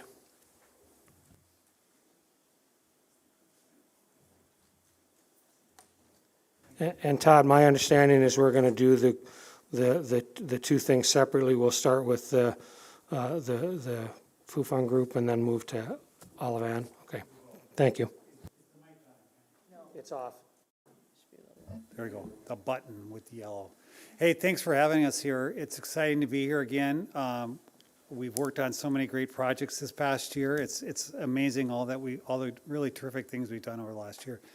You approved, along with all the other taxing entities, last year, all 4 of those projects. We anticipate all 4 of those projects that you approved to be under construction this coming year, and some of them are already in construction. So what an opportunity we have. Along the way, we've partnered a lot of things to include transportation, to include COVID, and the CIA project. So really, this community has really built a lot of momentum. And the first project I'm gonna team up with Brendan Bombach is a historic project, and it's a whenever you do a historic project, there's a lot of details to work on. The mayor and I and a city team, were just back from late last week. Some guys get all the luck. We went down in Blair, Nebraska and Fort Dodge, Iowa, and took a look at some wet corn mills. And what we found is this is a tremendous opportunity that we have in front of us. We have a terrific agribusiness park centered by J.R. Simplot, Philadelphia Macaroni, and others. And what we saw in Iowa and Nebraska are really more things that we can add value to our region and our agriculture, and is really going to drive the tax base. And so I think this project, if it moves forward, what we saw in Iowa and Nebraska are going to bring other ancillary businesses that are going to tie to this particular wet corn mill. And so it's really an exciting opportunity. It's a lot of work. There's significant risk, but the good part with the school district, the city of Grand Forks is carrying a lot of that. So, and I think all the taxing entities are going to receive a really nice benefit on the tax side while we work through some of the infrastructure support. So with that, I'm going to ask Mr. Bombach to come up and tell us how we got here, and then I'll talk about some of the city stuff we're working on, and finally we'll talk about the pilot. I'm going to have Maureen come up, and she's going to talk about the pilot and what the various tax incentives we're providing and what it means to you as a school district and the other taxing entities. So with that, I'll ask Brandon to start.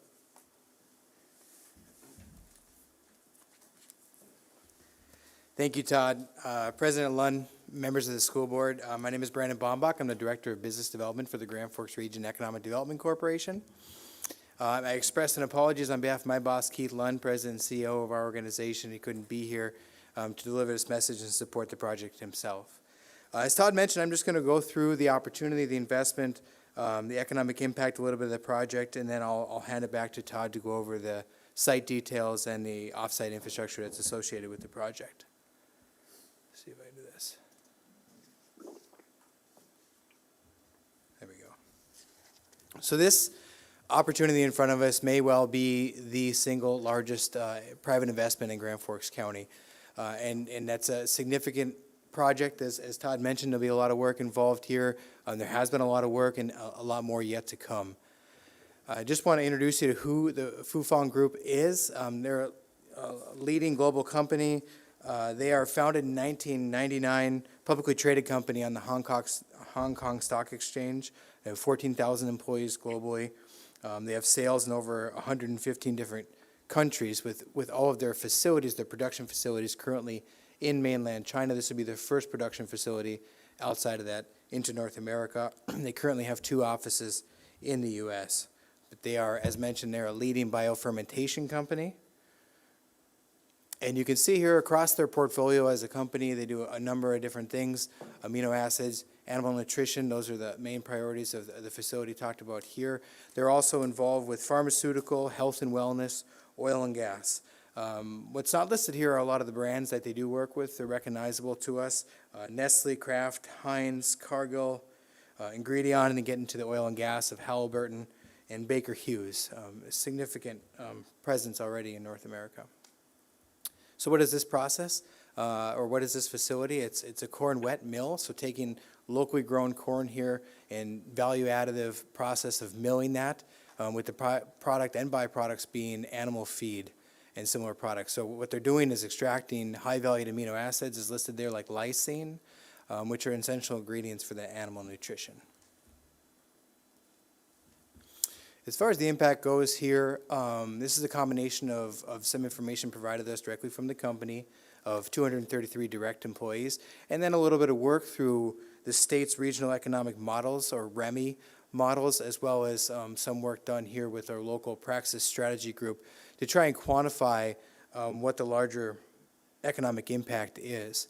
You'll note there in the parentheses, there's the direct hires, as I mentioned, with the 233, but then there's also indirect and induced jobs associated with this. So the direct being those who were directly employed at the facility during operation, indirect being those that are a contracted company, only there really to service that facility firsthand, and then the induced jobs would be those jobs throughout the community that support the growth, and including those folks working at Hugo's or in the healthcare system. As you can see here, the construction build is expected to be 2.5 years or so, and with the impact of 1,000 construction workers, it's a large dollar amount of $41 million annually. Operationally, again, that 233, and then you get that indirect and induced jobs of 525, would put into our community just north of $46 million annually as well. Just a hint on that bolded section at the bottom there of projected 53 additional school children. That is a model. Again, we worked with Praxis Strategy Group to try and get our hands around just how many students would come into the school district. And based on the model, it estimated primarily the age of the workers, and then with some assumptions and averages of how many of those would have an average household size of those, or household size with children involved, is where that number of 53 additional children came to be. And I'm actually a school board member in Amaretto, North Dakota, and so I know what 53 students means when it's just more than $10,000 per pupil payment too. Significant for sure. Just a little information on the project considerations here. The site, and Todd will point this out with a few more maps so you know exactly where it's located, is just north of J.R. Simplot, north of Philadelphia Macaroni, 370 acres that'll be annexed into the city. They're looking at consuming or using 25 million bushels of corn. Significant across the state of North Dakota. It's about 400 million bushels of corn annually, so that's a large draw right here in the Grand Forks Red River Valley area. Natural gas will be certainly a significant amount of 36,000 decatherm. It's okay if you don't know exactly what that unit is, just know it's a lot. Water, 6.6 million gallons per day, and wastewater, 3.1. Again, Todd will go through a lot of the offsite infrastructure. Electricity, they'll be using that natural gas to spin turbines to make their own electricity, but they will require being plugged into the grid and 15 megawatts of backup power on reserve, as well as significant traffic, both rail and across the road. We'll be working closely with parties associated, as you can see there, with 50 inbound cars and exporting primarily 180 outbound cars per week. And then a lot of truck traffic too, so working with the Department of Transportation to study that impact and be prepared for that. As mentioned, Todd said that I would go through exactly how we got here. So it's not uncommon that companies are seeking a home for an investment. We'll go through the North Dakota State Department of Commerce and put out a proposal, and they'll generally be seeking across the country or a multi-state region to site their investment. That was the case here. We received the RFP middle of 2020. We were able to respond then. From there, we did get a site visit that after they had narrowed it to the top 4 sites in October 2020. By March 2021, we were thrilled to be a part of the final 3, and we had a community site visit where it was more than just discussion of a community in a business sense or workforce demands, but also come to meet our community for who we are. And that went really well, which led to that July 2021 narrowing of just the 2 final sites for their consideration, and then the announcement coming in November of last year. And it's been certainly a full sprint since that time. So with that, this concludes my remarks. I'll hand it back to City Administrator Phelan to go through the site.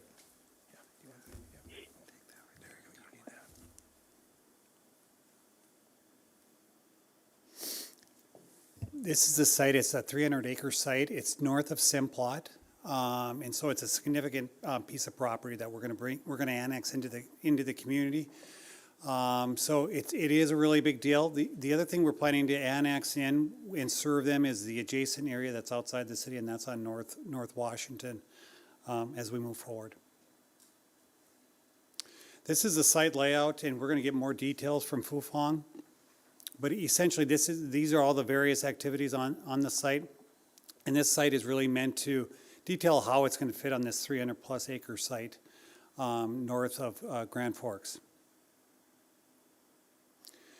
This is the site we saw down in Fort Dodge, Iowa, just so that everyone can get an aerial picture of what these facilities look like. And so this is a Cargill owned and operated facility on their site. They also, to the upper reaches, or to the north of the slide, is a South Korean multinational company that's also located adjacent to this particular site. So I think generally what you can see what the visual is, and there's other agribusiness locations that are going to come in and around this particular investment.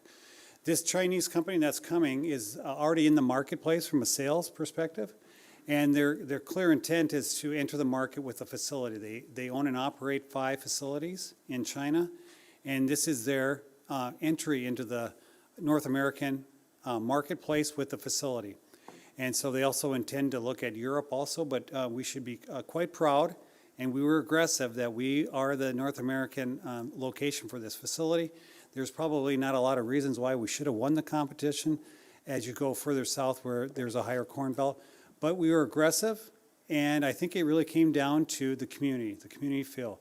We have a wonderful community, and so it takes all of us to get to win competitions like this. So I think that's the broader perspective. It's just not the city of Grand Forks. Certainly the city of Grand Forks leads these competitions on behalf of the greater Grand Forks community, but it takes all the different taxing entities to including the community.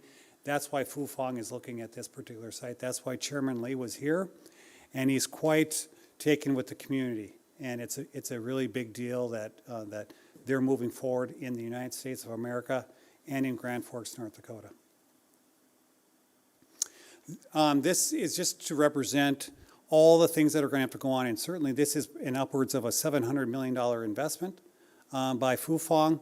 I'll go through our investment. The City of Grand Forks' investment is probably going on the range of $90 to $100 million. So all these colors are meant to be all the different various infrastructure pieces that we're going to have to put in the next 2 to 3 years, and that's from water, wastewater, stormwater, and transportation issues. So we got a lot of work to do above and beyond what Fufang is going to bring to our community.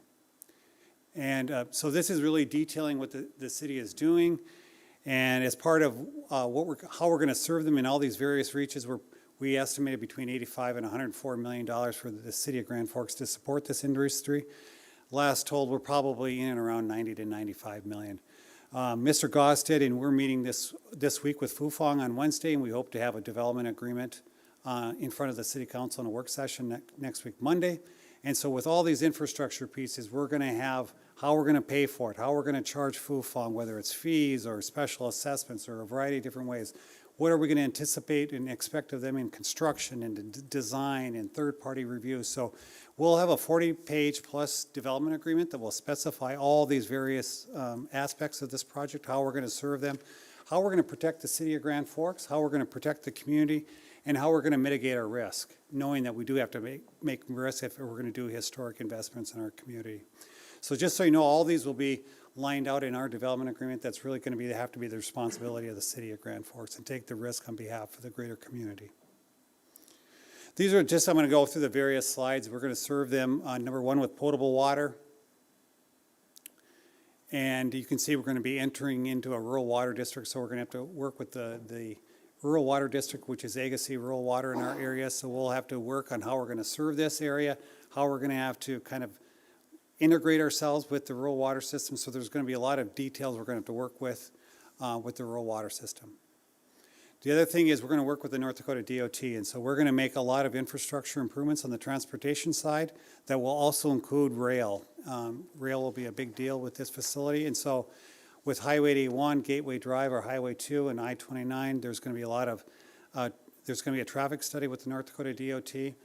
We certainly are going to move forward with the project, and we certainly want the North Dakota DOT to help cost share in some of the improvements we want to make along the way. Again, the city is going to invest a lot in sanitary sewer, and this is just the underground. We're going to put a pump station, we're going to put a bunch of force mains, collection lines, and we're going to move all the wastewater to our wastewater treatment plant. So all told, this one slide is about $66 million between the wastewater treatment plant and all this underground infrastructure. So of that $90 to $100 million, the city is going to invest about $66 million plus or minus in wastewater improvements, and certainly get a lot of those investments back through special assessments, through fees that we're going to prescribe in our detailed development agreement. One of the big reasons, Brandon talked about how we're going to serve this, and so that wastewater infrastructure, that one slide, we're going to serve this entity with about 3 million gallons. We're not only going to take the wastewater from the site, we're going to treat it. 3 million gallons of wastewater is a lot of wastewater. So if you look at what J.R. Simplot provides us a day, it's 2 million gallons per day. So this is, on the wastewater side, it's much larger. So we're going to have to do a lot of work at our wastewater treatment plant and do the underground. On the water side, over 6 million gallons per day of raw water to provide this entity is a lot of water. So again, Simplot's about 2 million gallons per day. So this is a really big deal. This week, Thursday, we're going to have a meeting with the State Water Commission because we're asking for funding for this raw water supply. So we're going to draw raw water from the Red River through our existing permits. We're going to transport that. We're going to provide it, intake that water in our current raw water intake. We're going to put 2 additional pumps in that raw water pump station. We're going to transmit that water to the west side of town to our water treatment plant. We're going to build a pump station, and then we're going to route with 2 additional dual lines to this agribusiness park and to the Fufang site. So we're intending to serve it with raw water from the Red River. We're going to pump it to the site, and they're going to do all their magic on site with treating the water. So that's how we're intending to serve this, so that we don't treat all the water at our site, which is expensive at our water treatment plant, and then have them retreat the water. So with that, that's about $17 million, what I just explained there. And of that $17 million, we're hoping to receive about 60% grant funding from the State Water Commission. So that meeting will start next week, and hopefully we get final approval in February in that regard. These are just some stormwater improvements, and you can see this site is bounded on the north by the English Coulee Diversion, which is an important component of our flood protection project, along with our levee and flood wall. So you can see we're really going to abut our kind of our northernmost reach of our flood protection project. And you can see this is just depicting we're going to have stormwater ponds, we're going to have stormwater collection lines, and some water is going to go to the coulee, some water is going to go to the English Coulee. So it just depicts that. Now, really what we're asking for you is in the first one. So as part of the negotiation that's going to go into this development agreement, what we have proposed to this to be as competitive as possible, but yet reserve some tax revenue, is we propose a 90% tax exemption for the first 10 years. And for years 11 through 20, we're proposing a 75% tax exemption on the property. That's what's in front of you today, and Maureen will come up and say what are the outcomes of that particular incentive. The mayor went to, this is one of the big wins for the Grand Forks community, is the state of North Dakota. We've been flaring a lot of natural gas in western North Dakota. The state of North Dakota set aside $150 million to bring a natural gas pipeline to eastern North Dakota and to further market reaches. That's a big deal. We've talked about that for several years at the state. They've approved the first $150 million, probably of a greater $300 million investment to really drive investment in bringing that gas to eastern North Dakota. This project was one of the best instigators of bringing Bakken gas to eastern North Dakota. And so we have a cutout of $10 million to bring natural gas to Grand Forks County in this particular site. And that happened in the special session. Thanks in large part to Mayor Buchenski going there to testify. And I think this is only going to bring more and more agribusiness to our community. They need two things. They need water, and they need natural gas, and they need agriculture. And we have all three of those. So we should forecast ourselves seeing more and more investments in the agribusiness sector. We're going to be working with the state of North Dakota on how to finance this and grant funding. And so we're already in discussions with the Bank of North Dakota, the North Dakota DOT, the North Dakota Department of Environmental Quality, the North Dakota State Water Commission, North Dakota Department of Commerce. So this is a big deal.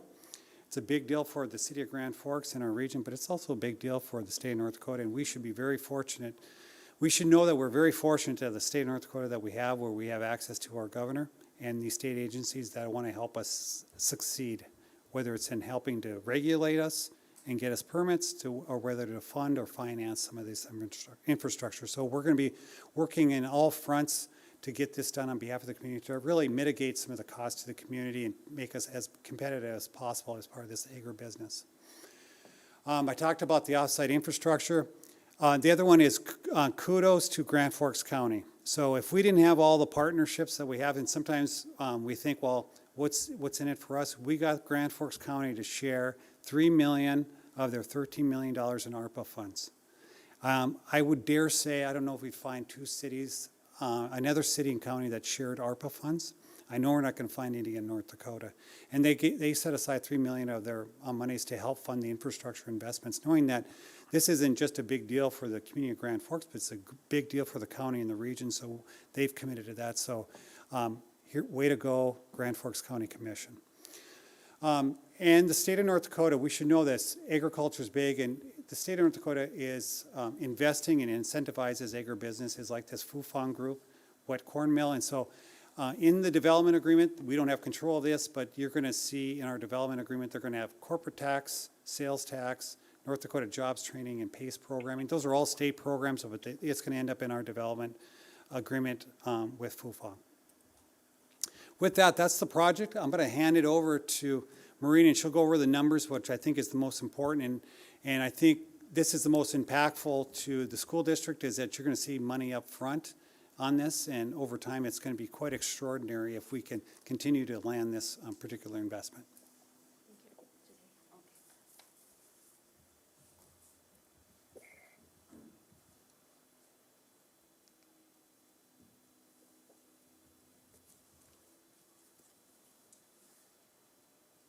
All right, thank you, Todd. Good evening, members of the school board. Thank you for having me. We're going to go through here tonight is just an illustration based on estimations of property taxes, the valuations, and what may be estimated to come in on a project like this. I'll begin by stating that we do use the word estimated, and we have asterisks with assumptions, so all this is based on the assumptions, and it will go through the annual assessment process for actual valuation. And another assumption that is used here is that the number of mills over this time period with all the taxing entities stays constant, just for purposes of this illustration. But the good news is, once a project like this would come to completion, what it does mean for all the local taxing entities is increased property tax revenue. And this gives a little bit of a picture on what that could mean, based on a value, as you can see here, estimated at about $352 million for the building. And of course, the land becomes much more valuable when it moves from ag land to commercial industrial. And the estimate right now that we're looking on the value of the land is $25 million. Couple of things to point out here is, first of all, the land is fully taxable. That is not subject to the exemptions that Mr. Phelan just referred to. Also, what's not included here is the time period during the construction, and that is taxable value to be determined during that time period. But what I'm starting to show here is year one, once that project has come to completion and encompasses that pilot period. The first shading area that you can see there in the lighter color as the first 10 years of the pilot, based on a 90% exemption, that is estimated to bring in tax revenue for all entities about $927,000, with the school's share of that, as you can see there. So right away upon completion of that project, even though there's an exemption spoken of here of 90%, it does bring in some additional revenue for you, considerable amount. And then the next 10-year period, 11 through 20, they're based on the 75% tax exemption, and of course 25% taxable. Through this whole thing, of course, like I said, the land is fully taxable. So we wanted to put this together for you just to show what those impacts could be based on these estimates, knowing that this would go through an annual process of both valuation and mill levies. And to put a picture to it, we put a graphic together here. And this just basically shows if the project doesn't go forward, there's no revenue within the city boundaries from property tax for this area. And then the green line shows you that time period of the pilot, and then as it comes off at the very end there, what that could mean in terms of total revenue for all taxing entities. Right now estimated at about $5.8 million for all entities involved. Do you want to take it back from here, Todd? Council or school board president one, sorry, wrong group. What we're asking for is your approval for this particular incentive, the 90% for the first 10 years and 75% for the second 10 years. We have set last week, Tuesday, we did set the public hearing date for City Council for March 7th. We did also sent, I think probably late last week, we sent you a letter. It has to be certified mail per state statute. So you probably would have either received it on Friday or Monday. And so you have 30 days to respond thereafter. So we're here sooner. If you recall the last time we were with the 4 projects, it's kind of hard to remember during that pandemic fog. But you guys had a discussion meeting.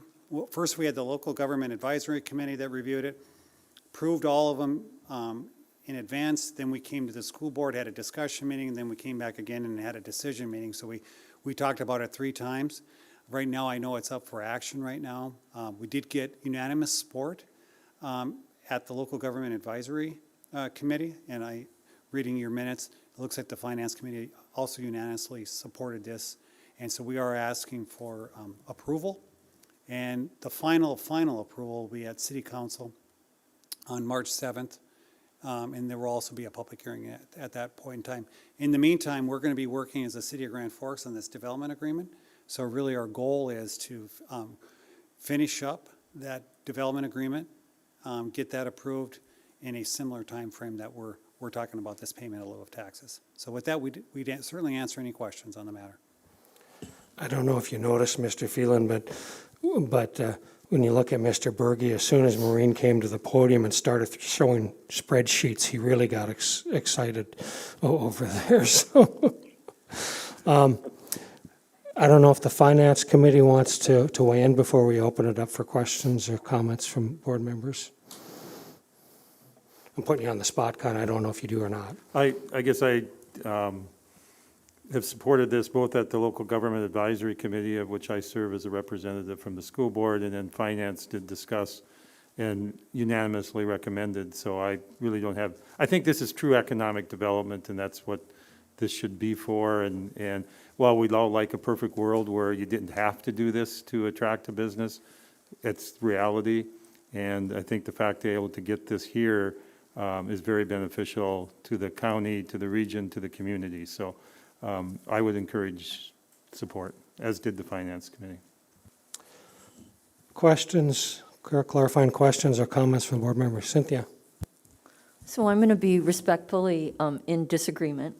And I've got just some concerns of my own, and I think that others in the community have expressed these that have more knowledge than I do.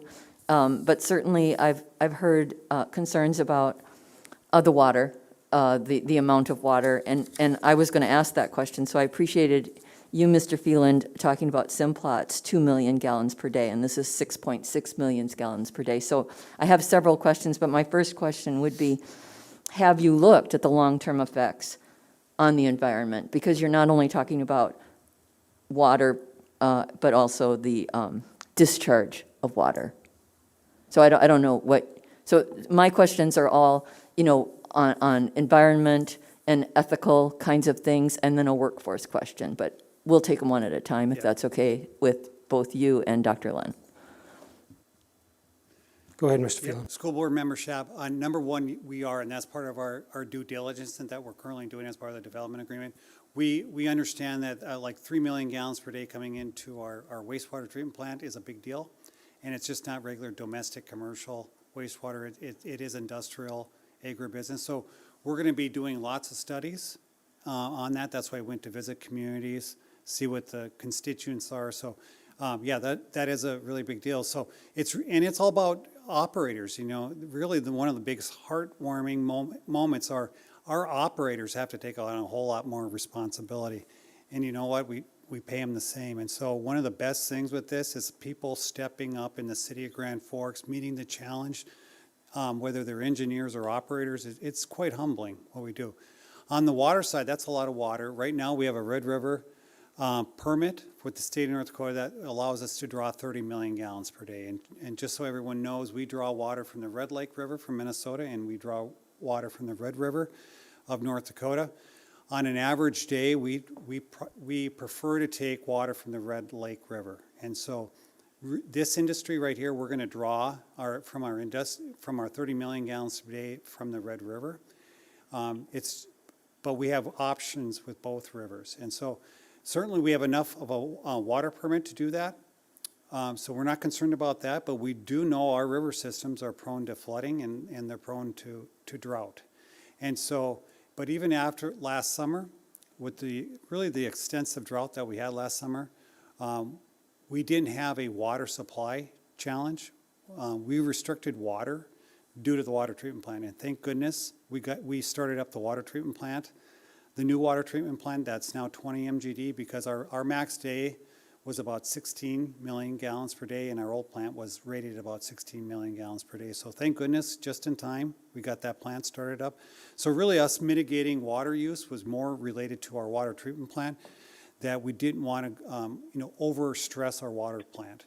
From a water supply, we are continuing to work on Red River Valley Water Supply Project, which is going to bring Red River, our Missouri River water to the Red River Valley and parts in between, that will provide an emergency water supply to Grand Forks and Fargo and surrounding areas. So right now we feel good about water supply, we feel good about wastewater, but all the details will matter for us to really execute this, execute it well, and it forces us to really to work with this industry because we really need to be partners on this, because 3 million gallons per day on wastewater and 6 million gallons on water supply is a big deal, and we get that. Thank you. My next question is about employment. So I'm going to quote the EDC, actually, from a meeting last Friday that I attended, where Becca Kruger gave a really great presentation on a job development program that the city is looking at granting or applying for grant money to help with jobs. Low unemployment rate. Grand Forks, 2.2% unemployment rate right now. These are right from the slides of the EDC. Well below the national average of 3.6%, and a healthy unemployment rate of 4 to 6%. So, yep, it's great to bring in a company, but you know, what I would have concerns about is who's going to be employed by them. You know, are we going to attract enough people? And you mentioned Nestle as one of theirs. Nestle has a pretty bad reputation ethically with regards to how they treat employees. And I don't know, I'm not an expert on Nestle, but again, you can do some work on that. So, you know, I want to make sure that when we bring a company in, we're going to have people, and people are going to be treated ethically, quite honestly. So I don't know if you can respond, because those are numbers that are quite concerning in terms of we want to have industry, want to have manufacturing. Oh, that was another fact. Manufacturing has experienced a 32% growth in the past 10 years. And we just haven't had new people come into Grand Forks. And we want to encourage new people to come. So I'm sure you've thought about that. Yep. School board membership. We know what one of the best parts of going to Fort Dodge and Blair, Nebraska, other than they were great communities that really welcomed us. I mean, it is quite humbling how nice people are. You know, sometimes we get all intertwined on America. Well, we saw America that was really gracious and provide us a bunch of information and hospitality. That was probably the best part of the trip. The other really great part of the trip is any town USA has workforce issues, right? And even in Blair, Nebraska, which is in kind of the Omaha metro area, and Fort Dodge has job challenges, right? We all have that. But I think that's our advantage, is that we have a community that we can draw people that want to come here and stay here. And so part of this is, like we said, it's an all of government, and it's an all of community belief that we can attract and retain people in our community. I think we're going to be better off than anyone else. As you said, Ms. Shab, is that we've successfully have moved up our wages. Partly that's because we moved people from service industries that have lagged, right? But we've moved them into manufacturing, and that we've been successful. This is only going to up the ante. It's going to up our game, and it's going to make us more of a really magnet for higher paying manufacturing jobs that's going to add value throughout our region. And so it's going to be a challenge, but it's going to be a challenge anywhere else. But I'd rather be on our team than any other team that we have in the United States. Brandon, you're sliding up to the mic, so go ahead and help us answer that. Appreciate the opportunity, President Lund. I just wanted to offer maybe two quick pieces there. As Todd mentioned, workforce is a challenge across the nation. I get the opportunity to work with site selectors who are talking to companies and sourcing or citing projects like these all the time. It's the reality, we know that.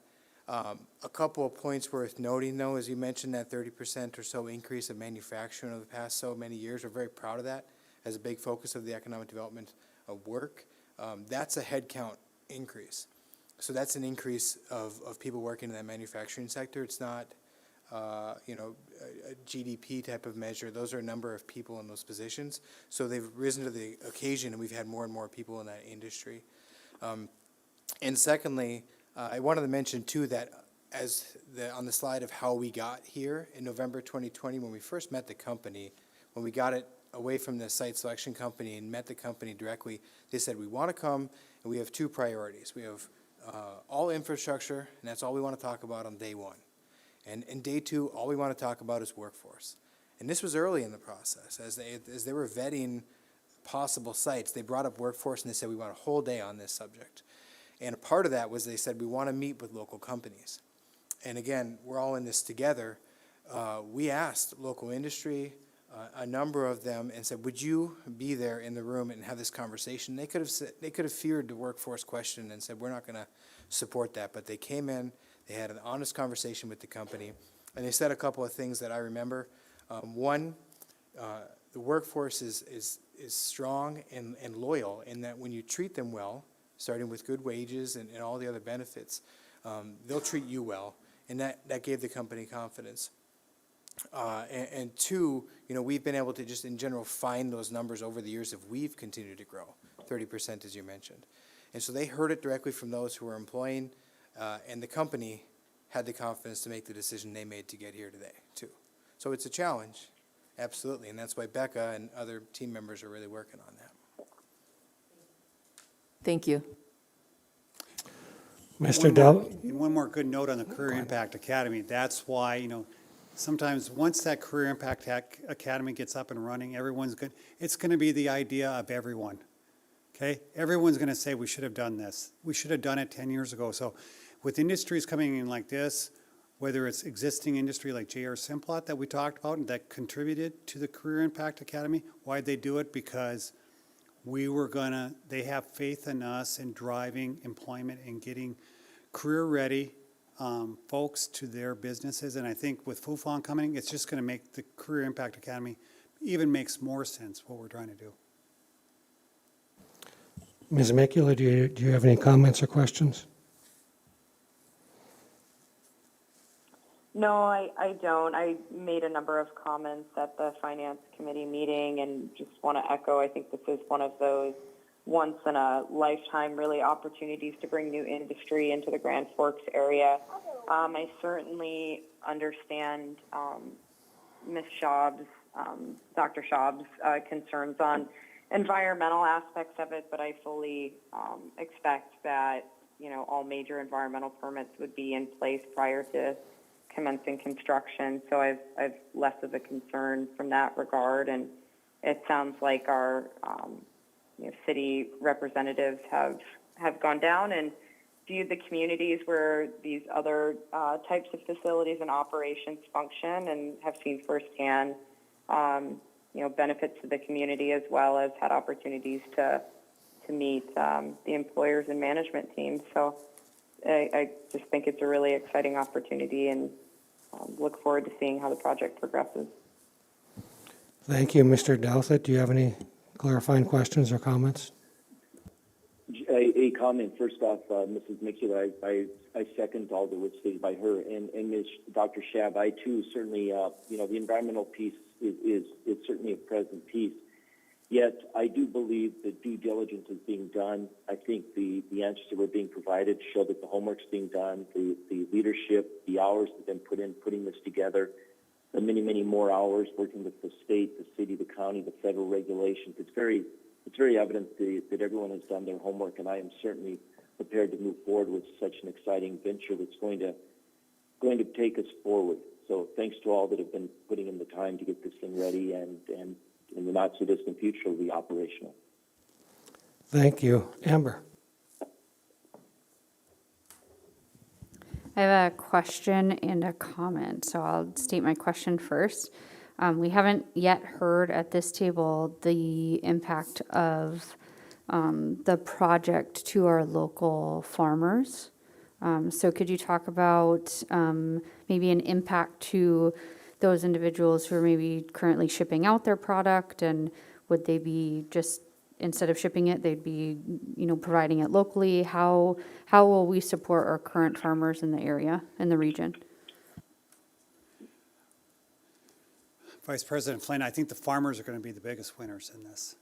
They're going to be able to not only not have to dry the corn, they're going to be able to produce more of it in our region, and they're going to be able to bring it right to a facility. And so what we heard in our region, there's going to be a premium that they're going to receive. We heard that in Fort Dodge. We heard that in Blair, Nebraska, is that when you have a facility like this with a truck driving distance, all farmers on a per bushel basis are going to make more money than they are currently, because right now they have to ship their product. Sometimes they have to dry it, and they got to find some place for it to go. So they are going to be the biggest winners in this, and that's why they're very excited. And as part of our due diligence, we had, again, it's an all of region to get these projects. We had to meet with area farmers. whether it's Bo Bateman, Paul Sproul, and farmers that really are cutting edge in our communities, or dealers like John Onken at True North, meeting people like that. So again, these projects get done, and the names I'm mentioning, some of which are part of the Career Impact Academy. So we're all intertwined in getting the job done in our community, and it was just another case of really selling Fufang that this is the right place to be. Amber? So my comment is, I agree with Shannon that this is a once-in-a-lifetime project.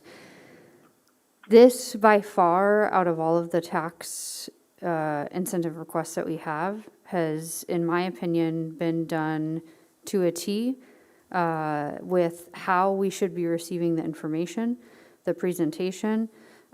We have been having conversations, and the leadership of the school board has and was invited to meet with Fufang when they came, and we've been involved in the process and hearing information, both in public settings and meetings alike. And I just wanted to say that I support this project wholeheartedly, and I believe that this is an example of every tax request project that should come to us and how it's done. I mean, you have a thick, this is only part of the information. And so I just wanted to applaud the city and the EDC and the Fufang group that the amount of information, the amount of due diligence that the company has, and really investing into the community, not only from a business standpoint, but they are going to live and work and play here, is a project well done. So thank you for coming and answering questions about that. Any further questions or comments from board members? If not, can we entertain a motion, Doug?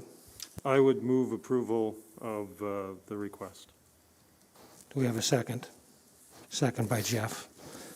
Any further questions, comments? Seeing none, assuming a roll call vote, all those in favor, please state aye. Aye. Aye. Opposed, same sign. Roll call vote, please, Cindy. Douthit? Yes. Flynn? Yes. Hassett? Yes. Manley? Yes. Mikula? Yes. Palmasino? Yes. Shab? No. Carpenter? Yes. Lund? Yes.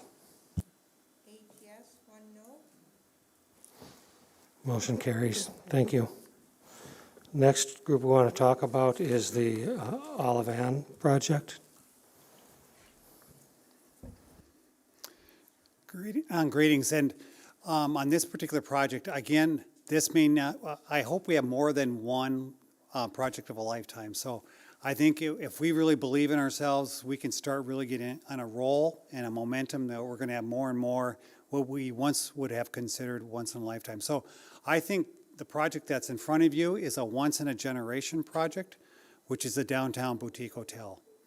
And so I know there's been some concern about approving this project, and so clearly I'm here to help persuade to approve this project moving forward, and if not, and you need more information, to punt it to your next meeting in February, because we have enough time to ponder it further as we move forward. This particular project, and I think this is this project started, the Olive Ann Boutique Hotel, it started, and Event Center started before the pandemic. And the pandemic really has hit the hospitality industry hard, and to include our community. And Mr. Hodak's here from our assessing department as our city assessor.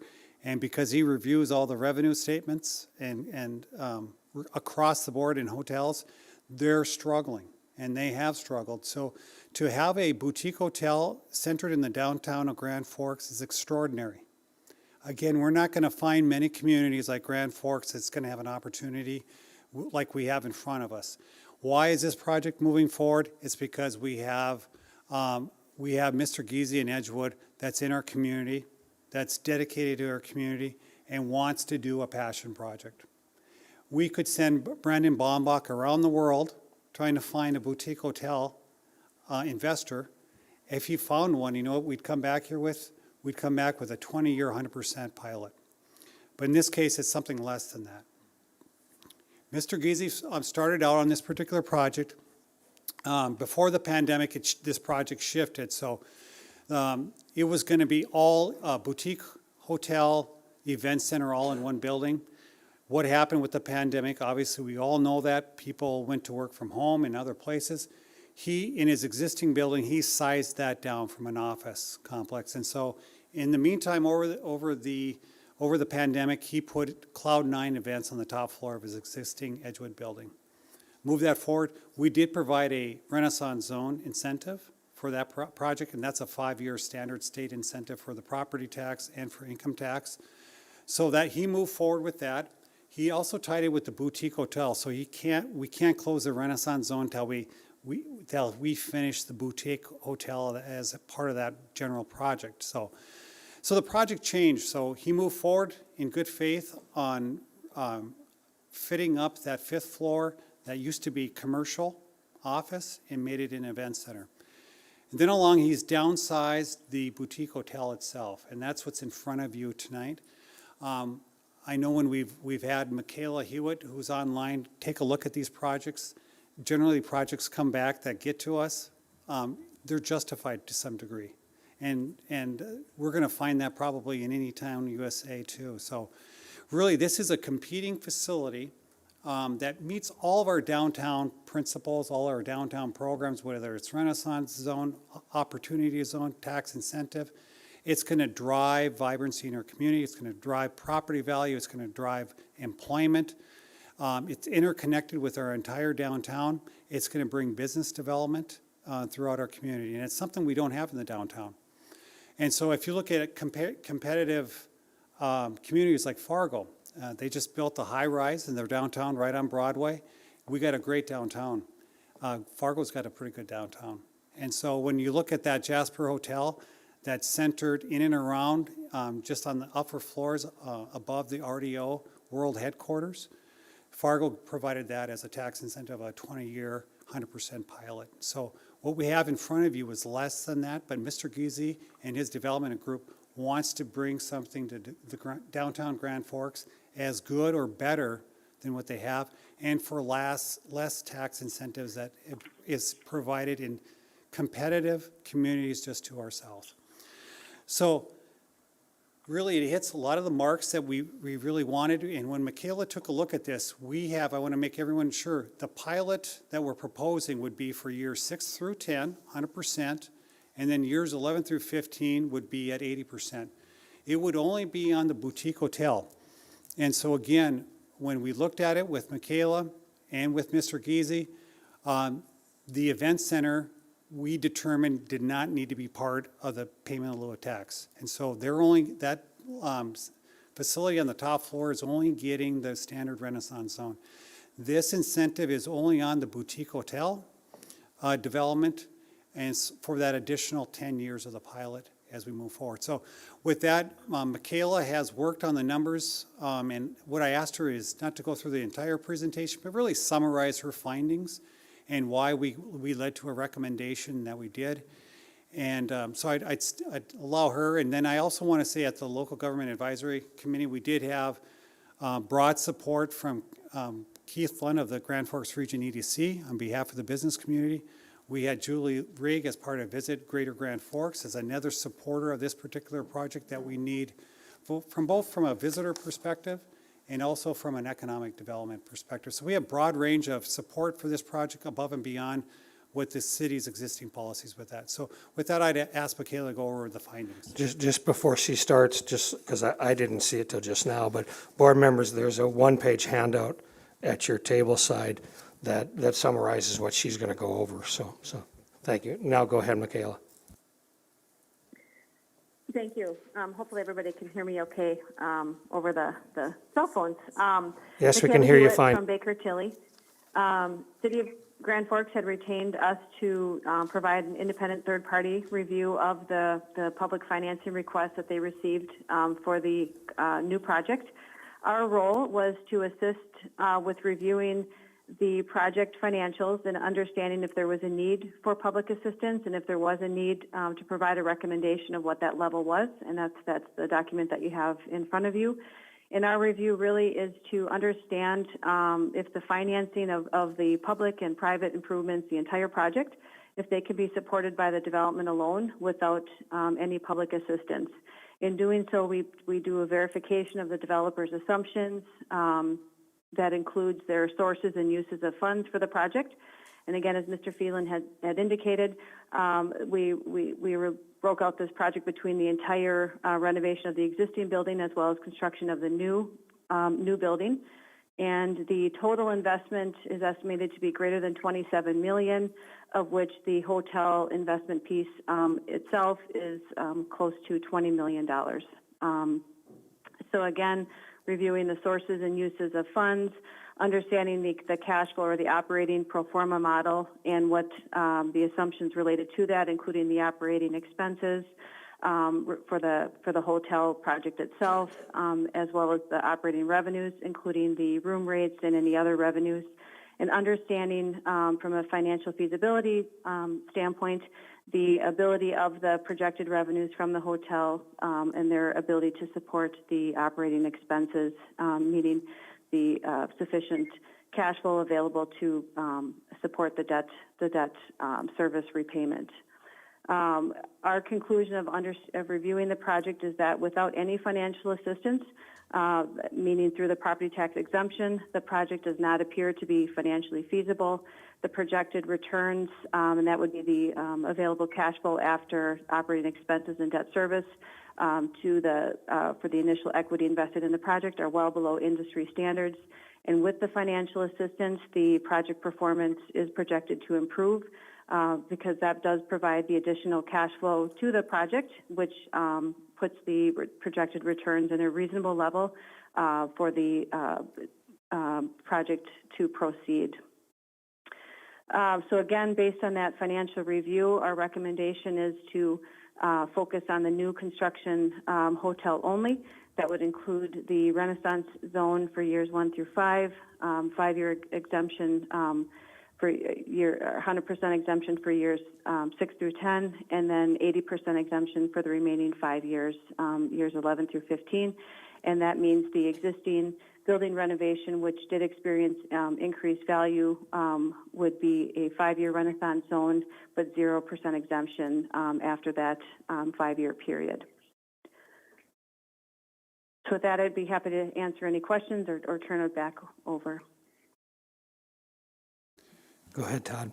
And if there's, maybe if I could have Maureen kind of go over with the numbers similar to what she did with the Fufang, and then we'd be open to any, and I do have some comments from, Mr. Giese could not be here, but I do have some information I'd hand out just from his perspective since they couldn't be here this evening.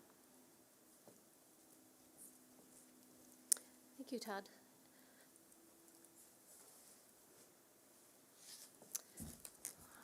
All right, so similar to the last spreadsheet that I showed, we did the same scenario for the Olivan project. As Michaela had stated, we based this on the already approved Renaissance 5-year period, 100% exemption, and then the pilot would be recommended for those first 5 years, 100% exemption, and the next 5 years, 20% exemption. And if you need me to hand this out, let me know. But in looking at these numbers, you're already going to see an increase for, as Mr. Phelan stated, the event center portion of this, specifically for the school's district share of that tax, estimated to go up from $18,628 to $23,545. To give you a whole picture, we've included that Renaissance period in here and that increase from the event center. The event center is included in the 5-year 100% Renaissance exemption, but then it is not included for the pilot period. So that's why you see a change in collections there between years 5 and 6. I've broken this spreadsheet down for you in basically three phases of time. the top shaded area there for that Renaissance period, and then the next 10 years broken out for the pilot with the first 5 years, so year 6 through 10 at that 100% exemption, and then the following 5 years at the 80% exemption. All in all, what you can see is that those revenues will be projected to increase. Once again, this is based on estimated values. It will go through an annual assessment of value process and is also based on keeping the level of mills consistent for illustration purposes. Right now, the school district is 34% of the property tax pie. So based on that, you'd have an estimated collections in that 10-year pilot period of time, and this coming from the latter 5 years of about $78,000. That's coming from that 20% taxable portion. And you're also getting the benefit of the event center, which is fully taxable. Going forward then annually, what specifically to the school district then, your estimated collections would go up to $102,085. So it's a $78,540 annual increase to your revenue stream that would be estimated based on completion of this project and following the pilot period. And just to follow up the next slide, we'll just show this in graphic form, just showing the Renaissance period, the 2 phases of the pilot, and then ongoing the revenue stream, no project versus completion of the project. But with that, I'm going to turn it back to Todd and let me know if you have any questions.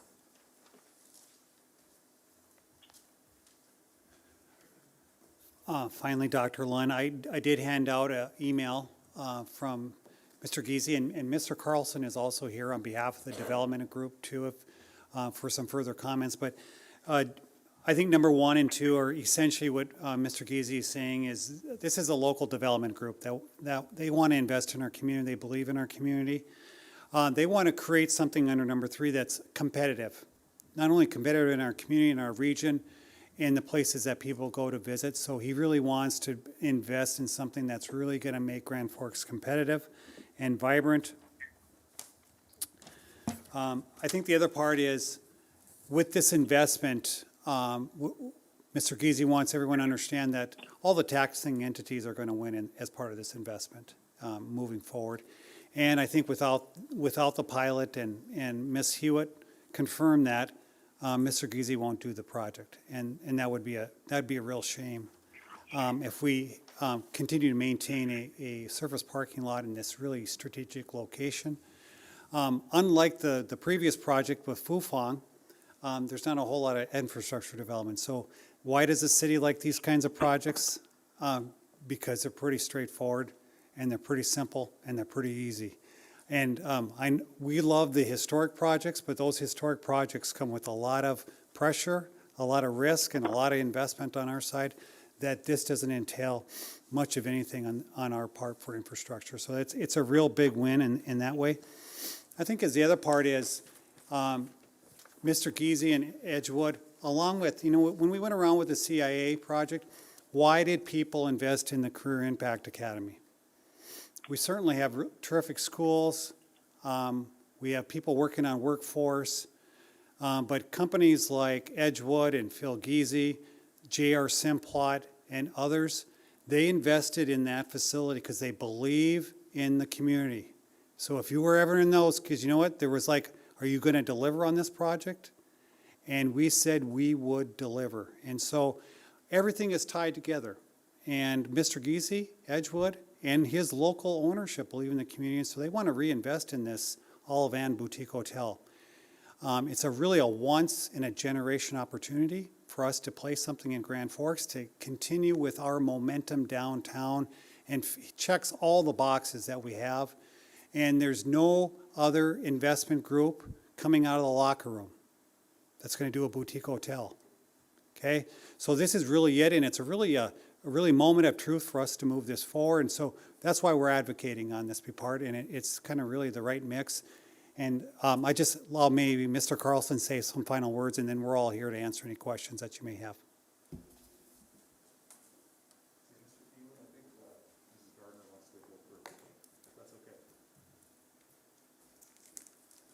I'll be very brief. I just figured since I had more than 3 minutes, I wanted to add a couple more points from the earlier comment.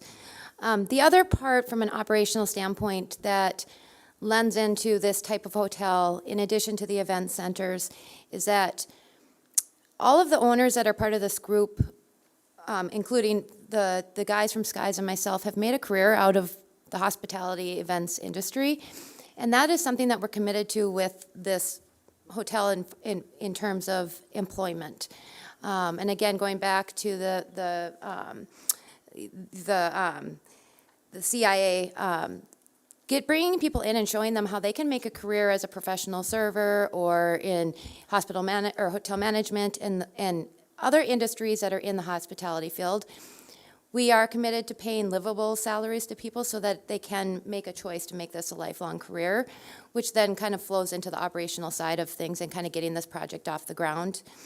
The other thing that I know that there was question of how many jobs this was going to generate.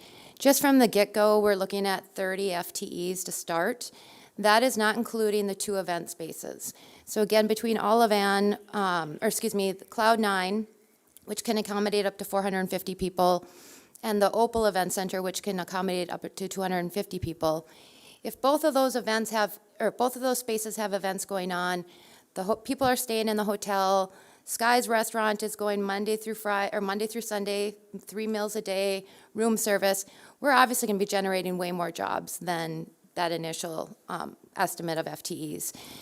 So again, that just lends more into opportunity for especially young people who want to get some shadowing experiences, especially in the culinary side of a career.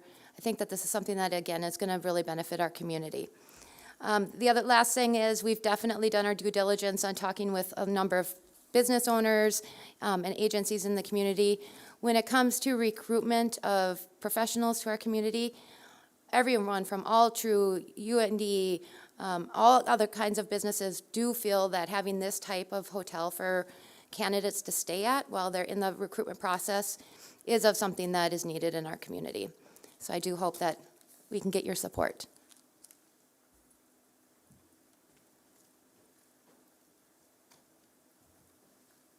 He's coming, Todd. All right, well, good evening, members of the school board. Thank you for the opportunity to talk a little bit more about the All-Avan project. So my name's Ryan Carlson. I'm the Chief Operating Officer and Executive Vice President for Northridge Construction. It's a real estate and construction firm based here in Grand Forks, and here on behalf of the development team. I've really been involved in the project since its infancy with Phil, of course, spearheading the effort, and now, Sadie and her team. And I know we've heard a lot of information from Baker Tilly, Mr. Phelan, and Sadie alike, but I think I'll focus on just a couple different areas.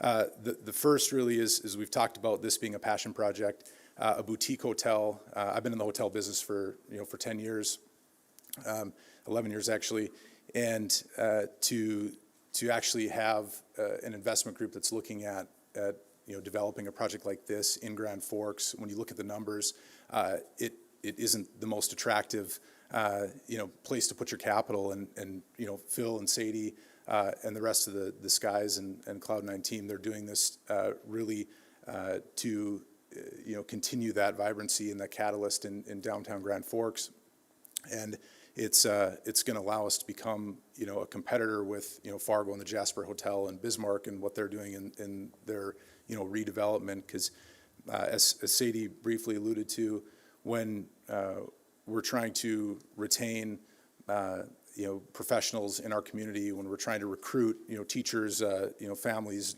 students, and grow our populace the right way, you need to have projects like this and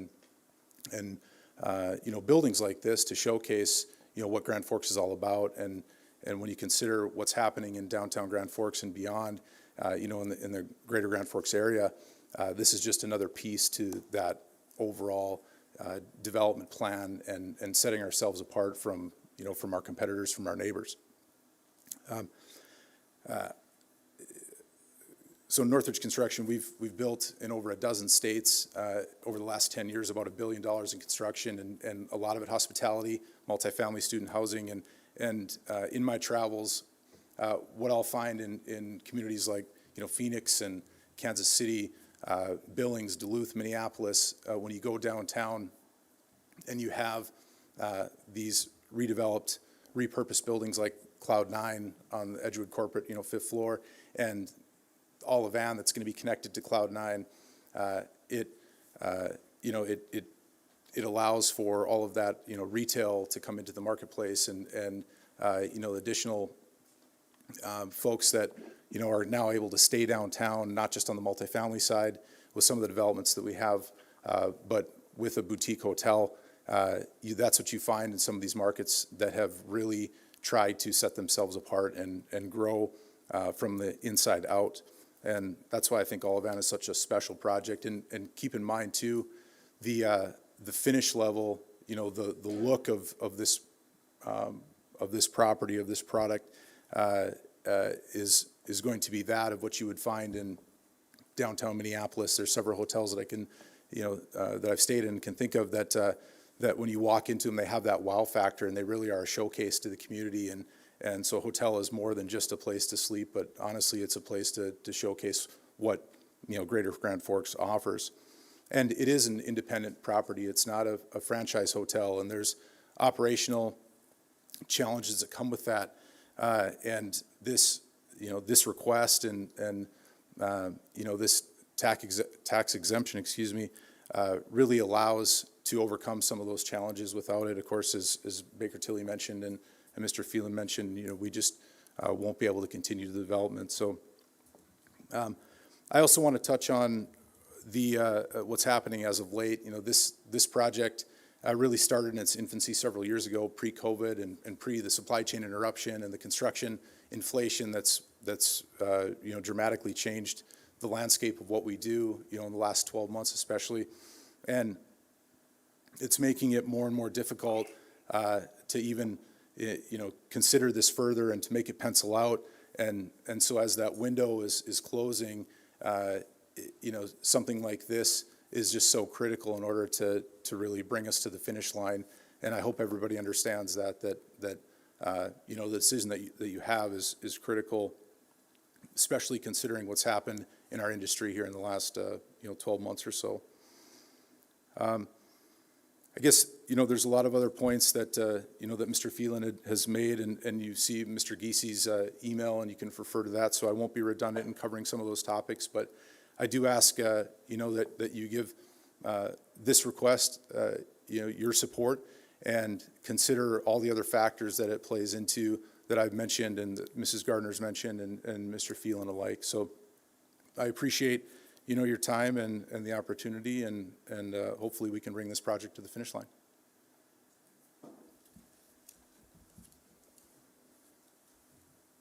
Dr. Lunny, I think one last thing, somebody asked the city, because we do run the Alaris Center, it's a city-owned building attached to a Canada Inn, and people said, well, what is this going to do? And I think the terrific part of this is the event center stands on its own with just a standard incentive that we would give any reasonable downtown development. And so it's really focused on the boutique hotel. And as the mayor and I talked about, and we're trying to be as aggressive as possible on development, is that we don't have to do or in Grand Forks, we can do and. We can have a great facility downtown, and we can have a great Alaris Center attached to a Canada Inn, and we can do both in Grand Forks. We don't have to do one or the other. And as symbolized that, the Alaris Center is going to have a $200,000 in the black this year. Think of that. Through a pandemic, what an incredible year. We were scheduled to have over a $200,000 deficit. Instead, we're going to report out on Wednesday a $200,000 gain. So I think that just shows the vibrancy of our community. And let's get behind it with a growth mindset that we can do it, and we can do more than we could ever imagine if we have a growth mindset. That's what we're asking for today, Dr. Lund. You're telling me Sadie doesn't want to have a football game in her event center, because those columns would make an interesting football game, I think, so. Let's open it up for questions or comments. Oh, Amber wants to make a clarifying comment about the the minutes, I think, and then Bill. We will be approving the minutes at our next finance meeting, but I just wanted to make a clarification that The minutes currently read, where did they go? On the wrong page here. Basically, without, oh, here we go. It was moved by Flynn and seconded by Paul Messino that the Finance Committee does not support the application for tax incentive financing for Olive Inn Hotel, and to recommend that the school board reject the same. What I would ask the minutes to be corrected to at the next finance meeting was that I made the motion to not approve the tax incentive as currently written, and that the school board be willing to negotiate. So just as a clarifying point that when you talk about punting potentially, I had added that in there, and it's not reflected in these minutes. So I will ask for that correction, but I just wanted to put that in there for the record. Bill? Yeah, at the last Finance Committee, there were some things I've heard tonight that were not presented at the last meeting. And one of them that I'm pretty intrigued with is Sadie's comments, and this was your first time you were up here, the job shadowing that's available for students within the school system, as well as jobs for students that could be available. And we always look at how it will affect our students, our jobs. So I'm just wondering if now this board does not vote on this, that we bring this group back to our February 1st Finance Committee and do more discussion on it and add those things. Plus, I think I also heard of a donation that was made to our Career Academy that is very important to the school district. And then we return it on February 14th meeting for a final decision. Well, it is under action, but the action could be to refer it back to the Finance Committee if that's the board's wishes for further deliberation at the Finance Committee. Obviously, there's no final decision until it comes to the board to make that decision. So are you making that as a motion? I would make that motion that we refer it back to the Finance Committee. Okay. Do we have a second of that motion? I'll second. Okay, we have a second by Dr. Shab. Okay, so now we're talking about the motion to refer this back to the Finance Committee for further deliberation, and then it will come back to the board. Go ahead, Doug. I guess I'm not quite sure what we plan to accomplish by sending it back. We've heard the presentation today. I don't know that there's going to be any additional information unless there's information that may come back as to something that could modify the request such that the school district may result in receiving some dollars related to this, basically a negotiation. So I'm not quite sure what we get for delaying taking action tonight on this. So unless Mr. Phelan has something that he would anticipate that we might hear new come February 1st. Dr. Lund and Board Member Carpenter, that would be one of my questions. You know, there's been this thought of negotiating, and for us to come back to the committee, we should know what the school board would like as part of the negotiation. Certainly, Mr. Giese is getting less than he first intended, but he's been willing to move forward with the current pilot. He wanted 100% over 15 years. We've segregated out the boutique hotel as the only above and beyond 5 years. And so he feels like he's at the edge of wanting to do more. So I think if the school board wanted to negotiate some of the tax incentive and you know, wanted more, that means somebody else has to pick up the slack.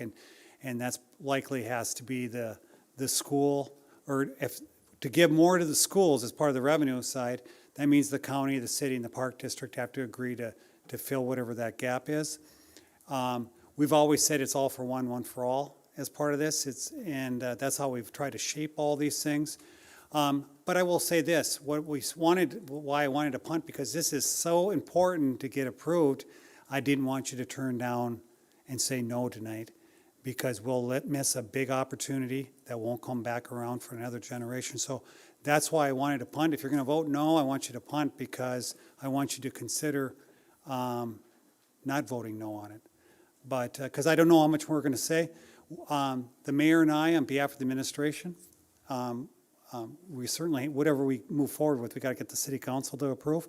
We're willing to look at anything that's reasonable to get you to approve it within reason, because we think it's that important on behalf of the community to get this done. Other board member comments? Amber?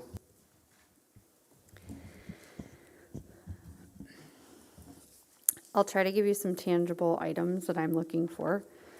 But first I'll address Mr. Giesi's email. I appreciate the information that he provided in regards to some of the market analysis. We've known about this project for probably about 2 years.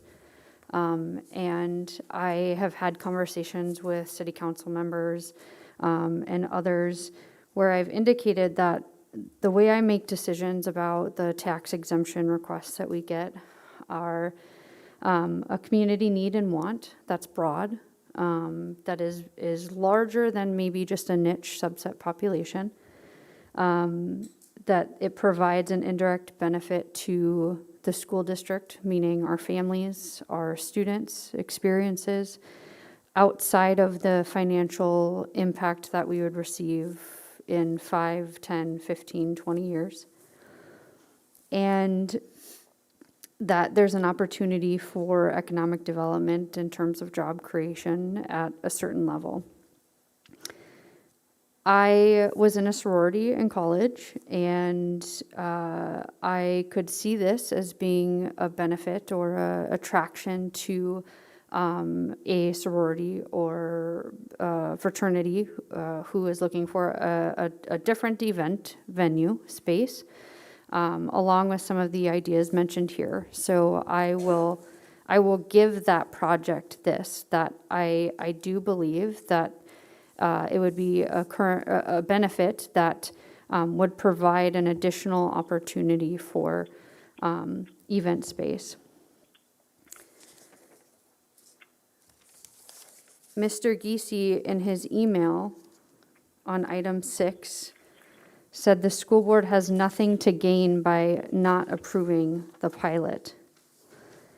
And item 7, he said that if the school board denies the pilot request, it is essentially telling everyone that it is not willing to support local entrepreneurs, businesswomen and businessmen to the degree that it supports outside investors in our community, or to the degree other communities support their businesses. I take offense to those comments. I think Mr. Giesi is making assumptions about what the school board does or does not care about. And I believe that we have a commonality, given his donation to the CIA that he told us about in item 8, that we have an exceptional school district and that we care about a foundation of our school district being strong and important. But if we're going to partner on something like this, I don't think that the comments in items 6 and 7 are helpful to us supporting a project like this together. What we have to gain in not supporting this project is a conversation with our tax base and our citizens who have come out and criticized us for every single one of these tax incentives. The layperson who maybe doesn't understand the gravity of the tax incentives or what they do or how they're structured, because it is complicated. But we get criticized often for the school district being in a financial position that is hurting, and then approving a tax incentive for a business or an entrepreneur or a corporation. And I, as well as other members of the school board, have had to advocate and put our boots to the ground and saying, here's how we want to partner, here's how our program works, here's how we care about the community. And we've had to come to the table and justify our reasoning for not receiving dollars when we're also going to the public and saying, we're struggling financially and we need your support. That's a hard sell to our community. So it's an even harder sell, in my opinion. I've supported every single one of the other ones. It's a harder sell for me to say we're going to move forward with this project as it currently stands, when in my opinion has a more niche role.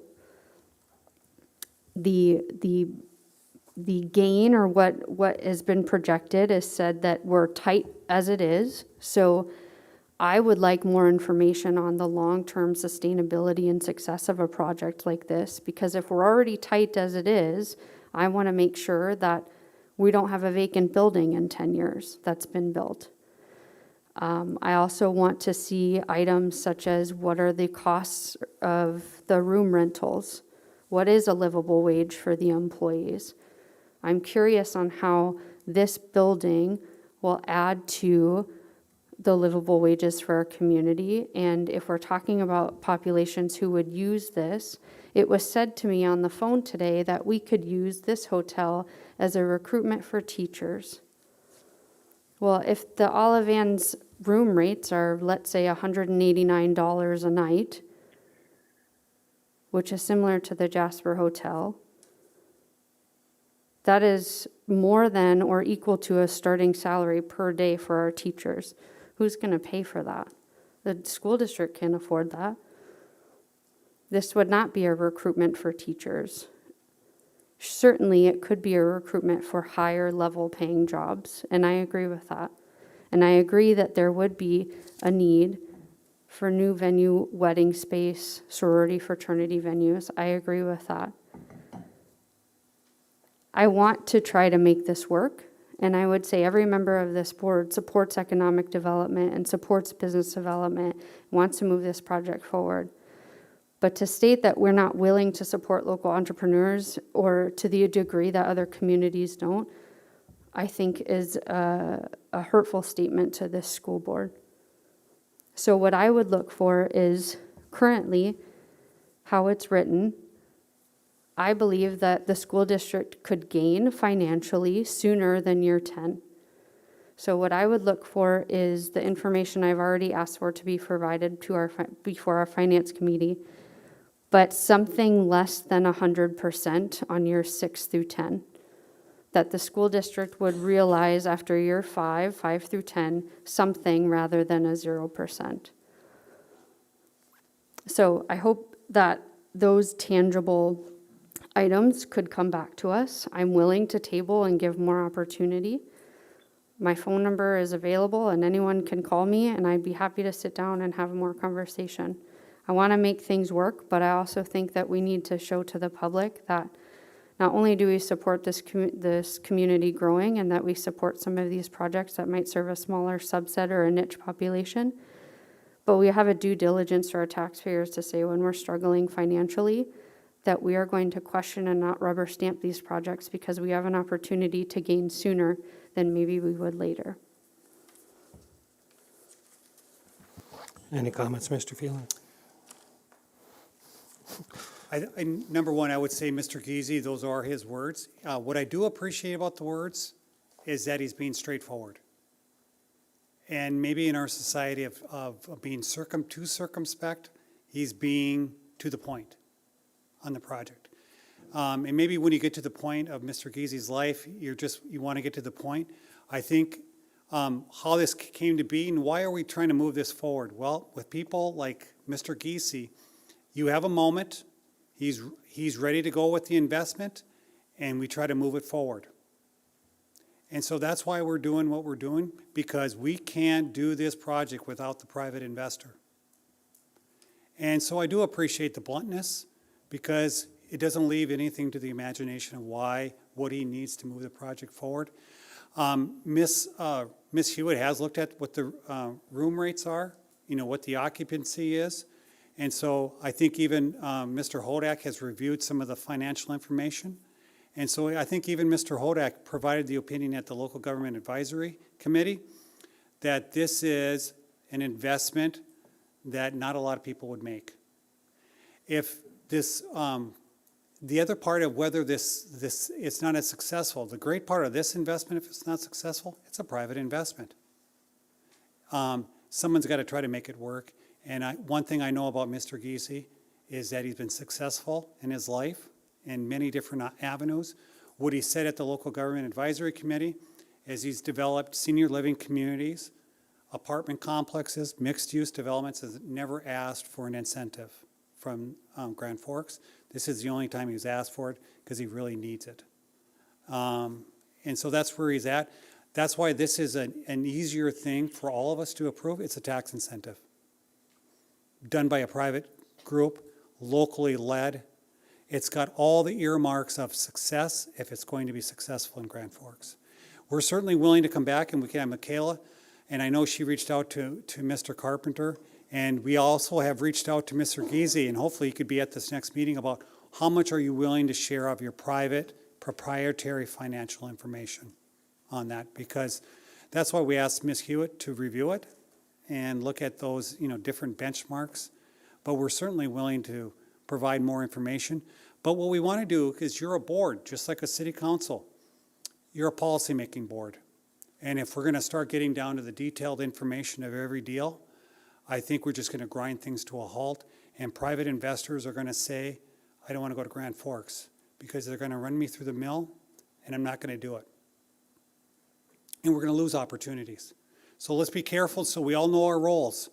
As when we ask for third-party advisement and we ask for board, otherwise we're going to grind things and we're going to lose investment in our community. And that's what the mayor and I are concerned about. Let's be aggressive. We have some really great opportunities, and let's not lose these opportunities. I have a few comments I'd like to make. One thing, I know Phil fairly well, and he is straightforward, and he and I have of similar age. I can understand that. I suspect, given a little thought, he would probably regret some of the words he made in 6 and 7. I suspect that probably isn't the way he wanted it to come across. So, and the board has certainly heard this. You've heard this. I disdain having this come to the school district.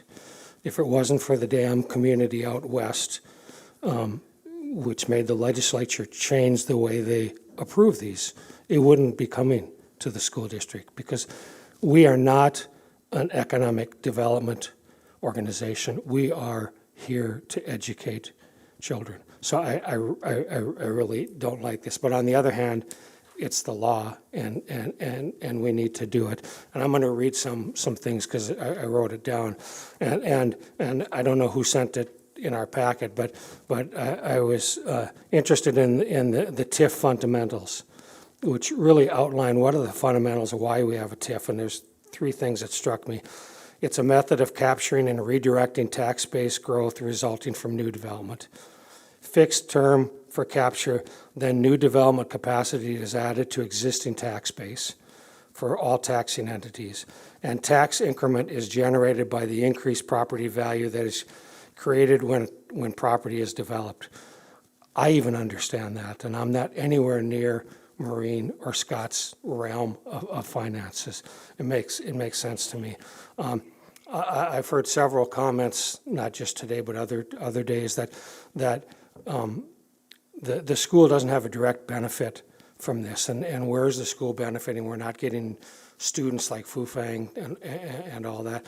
I think that's a rather narrow viewpoint. I prefer a broader viewpoint that this is economic development. I mean, this is economic development 101, and it's good for the community, but it's good for the schools. It's good for everybody in the long run. And Maureen, maybe you can correct me if I'm wrong, but when I looked at your charts, I couldn't read upside down, but I looked at it earlier today. The school's tax revenues that got generated from this project was $18,628 in 2021. And once this is through the process, the tax revenues for the school would go up to $102,085. I also heard quite clearly from Baker Tilly that if the tax increments are not approved, this project won't occur. So to me, that means the taxes will stay at 18,000, it may go to 19,000 or 20,000 or whatever, the 2 or 3% increase, but it will not go to 102,000.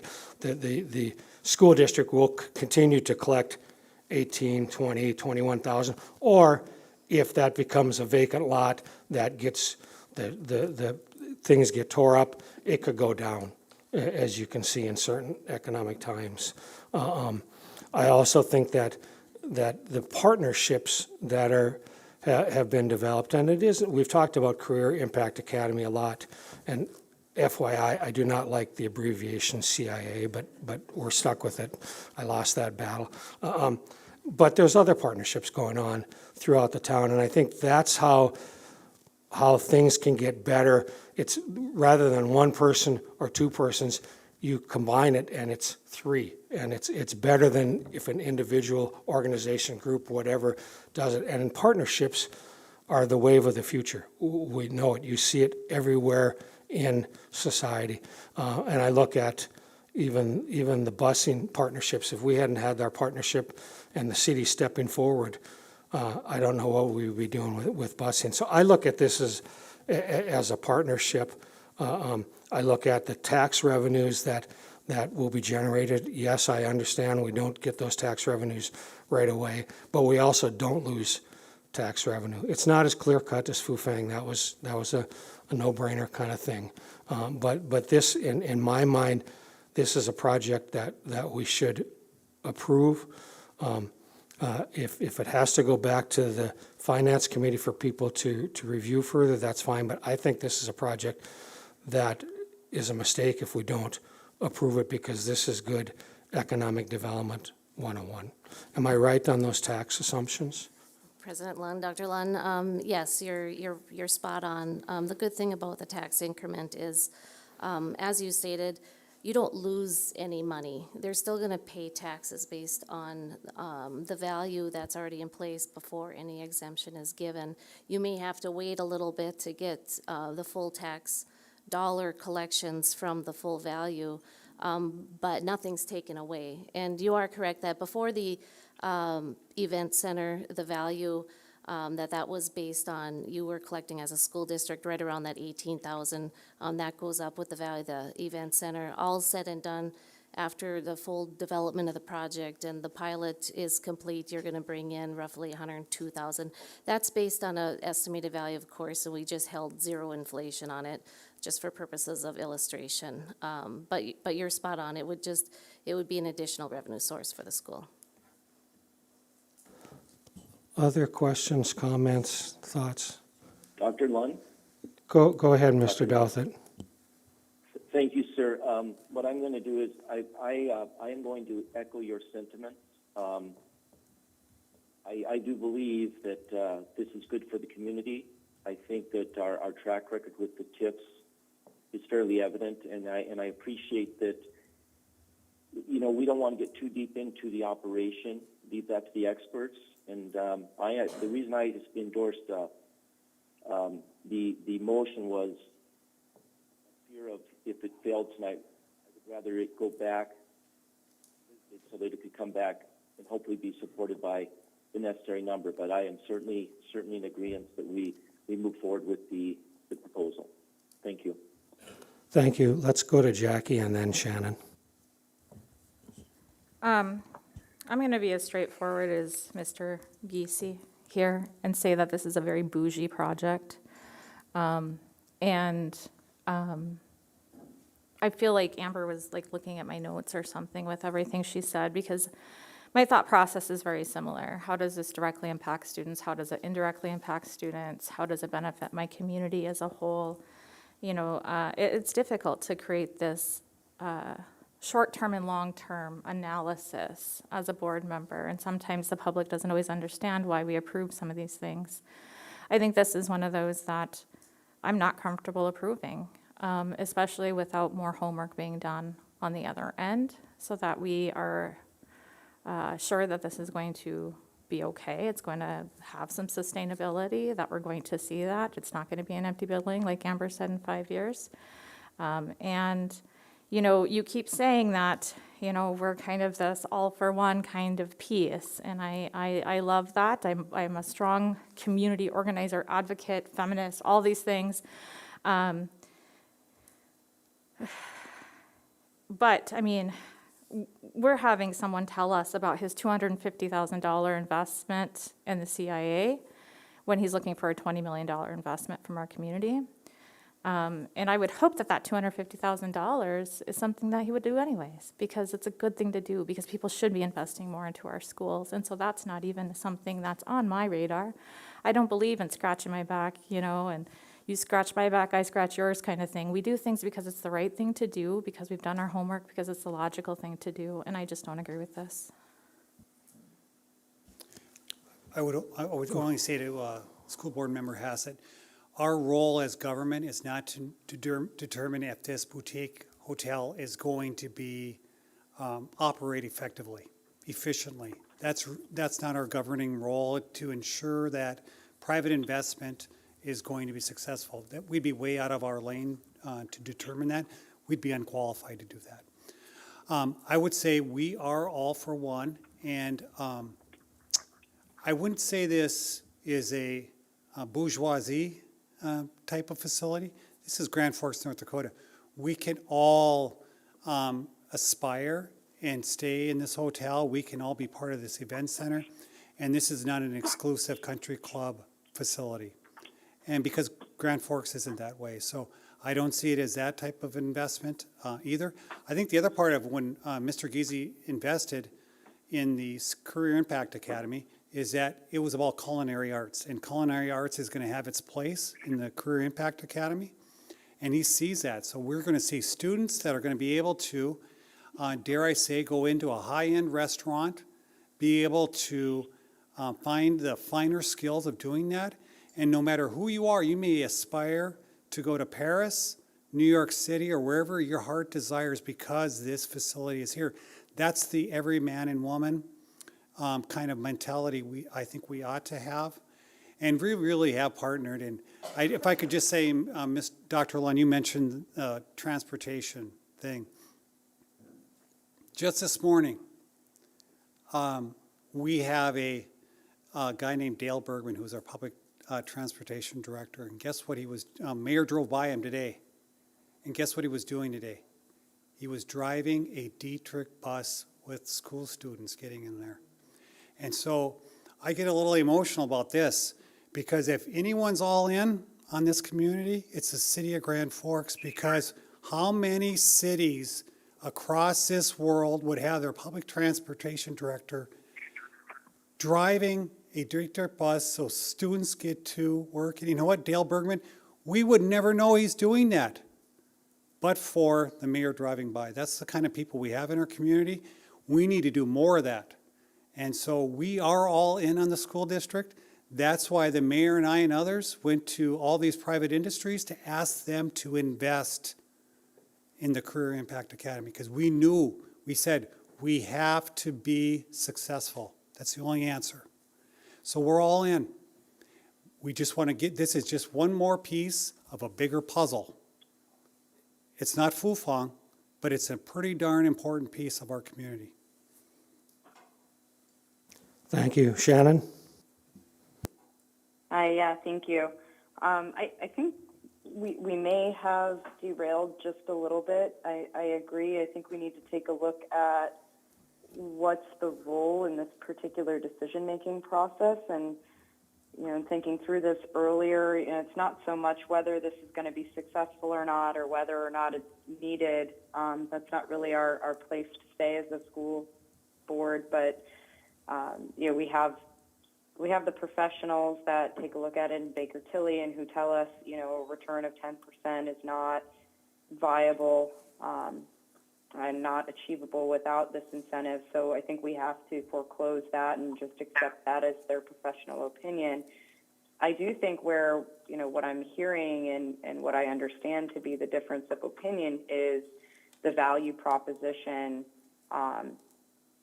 to the different taxing authorities. And I guess respectfully, this absolutely is within our purview as a taxing authority, being the school district. And as much as we don't like getting into the nitty-gritty or understanding of economics, we do have an obligation to our constituents to consider the value of our investment via a TIF versus the other investments that we're also expected to make on behalf of our constituents. And I really think that's what it comes down to with each of these projects is taking a look at the value proposition. And what I gave thought to this is, you know, there's an accelerated timeline for value to the city, county, and other taxing authorities on a project like this, and on most of the projects that we've seen in the form of sales tax revenue. That's something that we as a school district don't enjoy. And so what I've taken a look at in all these other projects is to say, much like everybody else here, what's the benefit to our primary constituents and secondarily?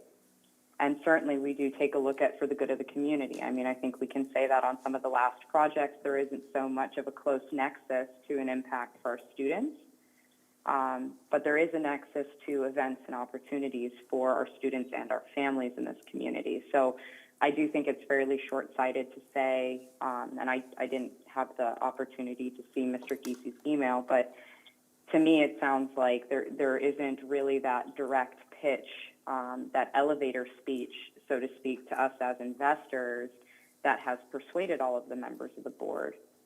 And what I heard at the Finance Committee was an interest to have that conversation with the city and with the other taxing authorities to go back and say, here's our concern with the value proposition and what we're facing as a school district with some tough decisions that we've had to make over the last 3-4 years and what we're going to continue to make over the next 10. So, you know, from that standpoint, I just wanted to maybe reframe it and say I don't think it's an opposition to the project. I can say personally, I think, you know, it would be great to see more economic development and actual businesses operating in the downtown district. But as a school board member, I do have to weigh the value proposition and what we're investing our dollars in. CIA is a very good example. I can't remember how many hundreds of thousands of dollars the school district is putting into just the capital for the project. And we're also expected to pick up the operating expenses. So we're right there with, you know, Mr. Giesi and many other investors in that.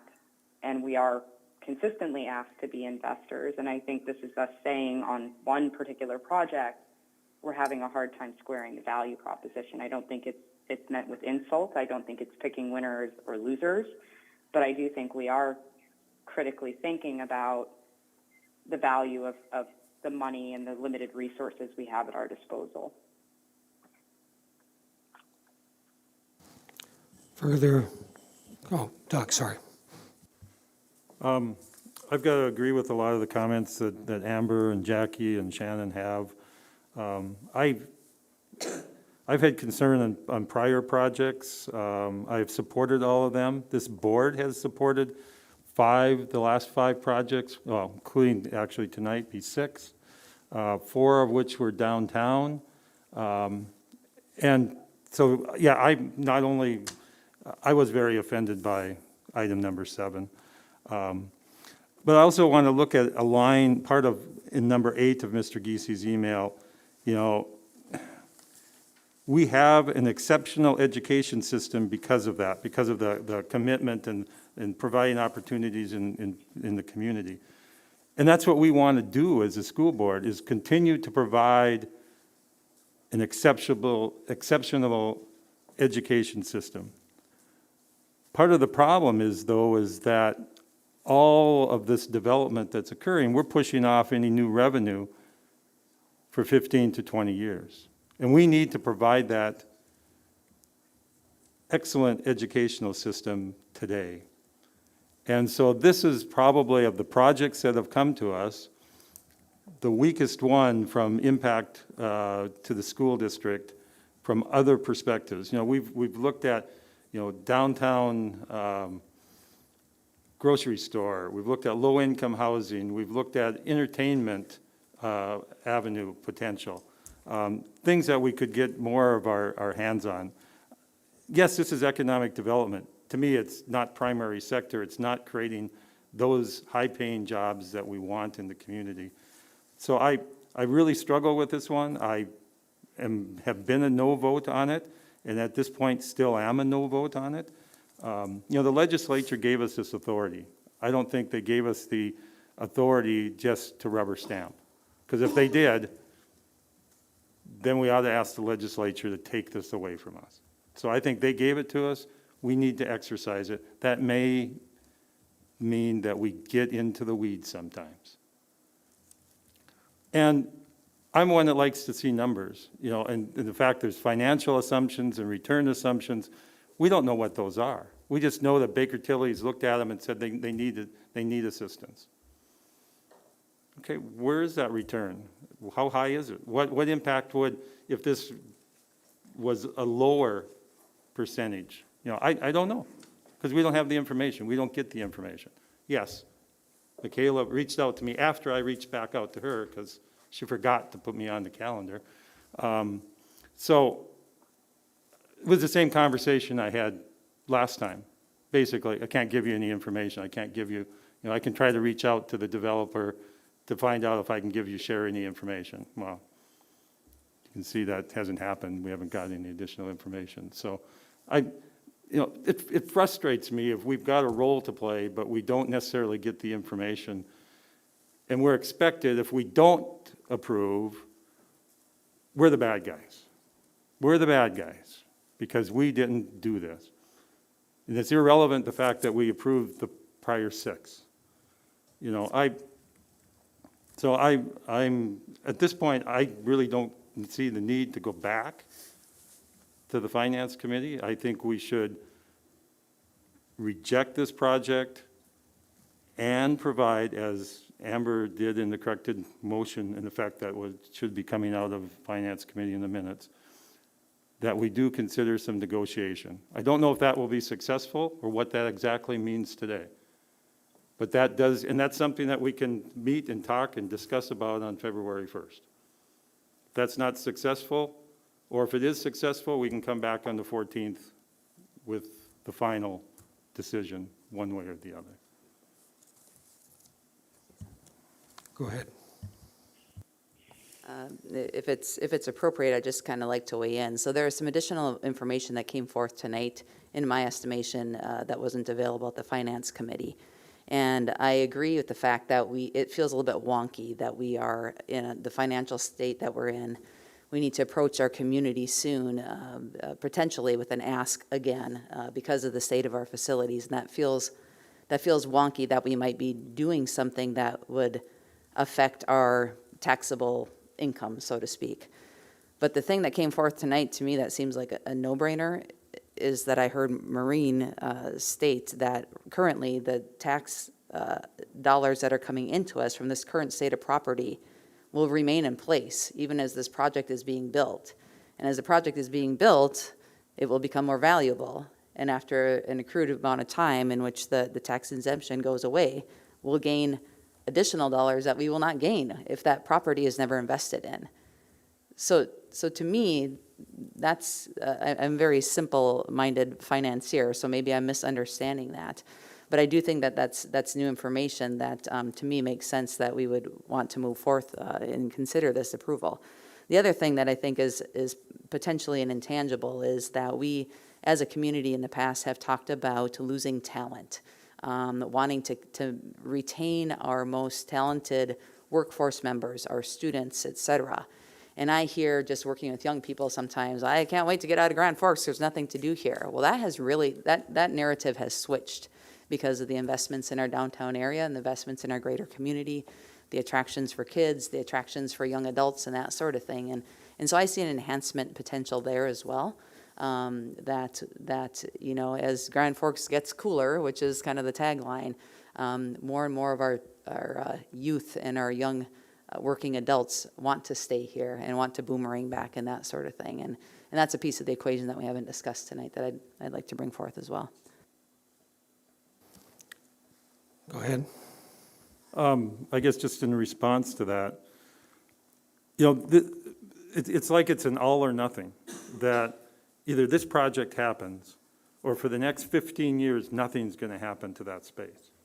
Well, I disagree. I think something will happen. I don't know what it is or exactly when it will happen, but with all the other dollars that have been invested downtown or in the process of being invested downtown, I think they're going to create some of that demand, and the free market will actually result instead of us supporting early on projects all the time. If this was the first project that came, we didn't approve Epic, we didn't have the Hugo's one downtown, we didn't have the Lions development that's going to take place, I probably would support this one, because this would be a jump starter downtown. We're now on, this is the 5th project downtown. The city's also spent millions of dollars on street improvements and enhancements and everything else.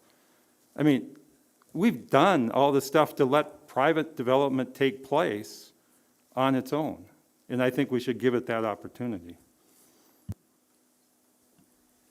Go ahead, Todd. Dr. Lund, number one, I don't know if Ms. Hewitt's on there, but she did reach out to Doug, so I apologize. I asked her to do that. She did that. She's an honorable person, very skilled. So for the record, I trust Ms. Hewitt to review this. She works hard. She loves Grand Forks, and I don't want any disparagement of Ms. Hewitt nor the company of Baker Tilly that does fine work for our community, including the city of Grand Forks. I would say when is enough is enough. I hope it never is. I hope we keep on renewing our community and doing things and moving forward.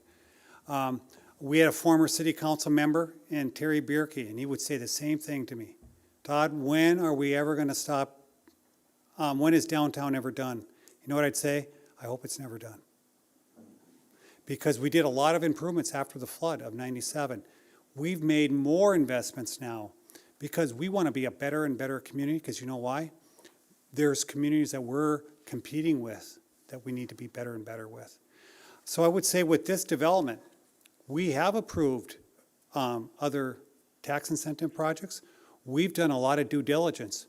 The city has helped shepherd a lot of that through here to get them to completion. So I think the concern I would have,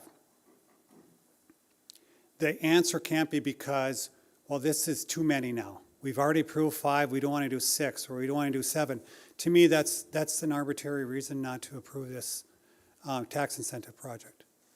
It's not based on, because we've approved projects in a similar form and fashion with similar due diligence. And I plan to be here for projects 7, 8, 9, 10, as long as the city of Grand Forks will have me, and we have private investors that want to continue to believe in our community, want to invest in it. So I don't think that can be the answer. We're certainly willing to come back to the Finance Committee to provide more detailed information, provide more time and commitment to it, but we have to have a reason why we're going to turn this down, and it can't be because we're tired of the city showing up here with more projects from people that want to invest in our community. Thank you. So we do have a motion on the floor, and we've probably all forgotten it, but the motion is to refer it back to Finance Committee. So I just want to make sure we know what we're talking about. Go ahead, Amber. I just want to be clear, because I also have people that I would consider friends in the audience who I've worked with, and I have an office downtown. There's people on this board that have said they are all for it. There's people in the middle, and there's people that right now say, I don't think this is a good project for us to pursue. I will pay for coffee or lunch downtown for anyone who wants to, in your words, Mr. Phelan, persuade me to figure out a compromise. Someone actually told me today, I don't believe in solutions, I believe in compromises. So what I'm saying is I'm willing to compromise and negotiate and to understand deeper perspectives. I'm not shutting the door. I'm willing to listen and give more time and punt, as you have stated. But if no one reaches out and no one has those conversations, and we come to Finance Committee and we don't have additional information that we've asked for, regardless if someone says it's in the weeds or not, it's going to be hard for me to move the needle. But I in my understanding of these processes and policies, I have to go to the tax base and say, and justify why we're approving this project that isn't as cut and dry as some of the other ones. I want to specifically point out, Sadie, today, that's the first time that I've heard someone comment on an indirect benefit besides the financial impact that our students might receive. So I want you to know that I appreciate that, because I've asked for that for 2 years. And certainly the CIA project is new in that time, and that benefit is something that maybe I don't realize being in the hospitality industry, but there's some of us here that are saying we're willing to compromise. So if you want to find the middle or try to convince the no's, there's 7 days to do so. So.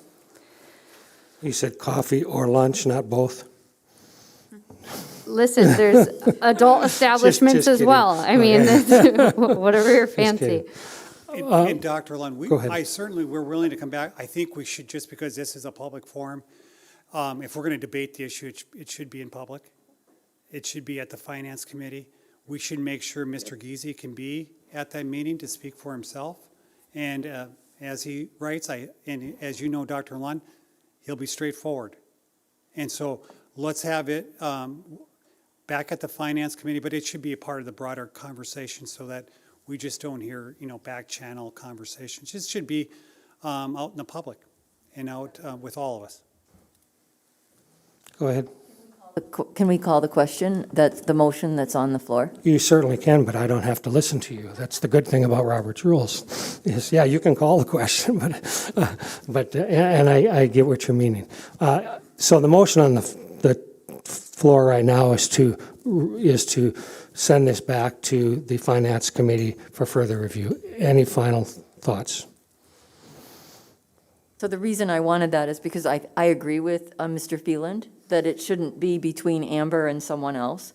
As I demonstrated, I voted no on the last one, but I am one single board member, and now that we have voted yes, I will go with that decision. That is my duty as a board member. But I don't think that a conversation with me in a coffee shop about this project, which personally, I love the idea of a hotel downtown. I do think that we've talked about it enough. I see everybody's point of view. I don't know exactly where I would vote right now, so I like the idea of waiting and hearing more. Okay. So the motion is to send this back to Finance Committee. Assuming a roll call vote, all those in favor of that motion, please state aye. Aye. Aye. Aye. Opposed, same sign. Well, I didn't hear 9 votes, but it sounds unanimous, so we'll go ahead with that. So we will refer this back to the Finance Committee, which is on February 1st. 5 o'clock, February 1st.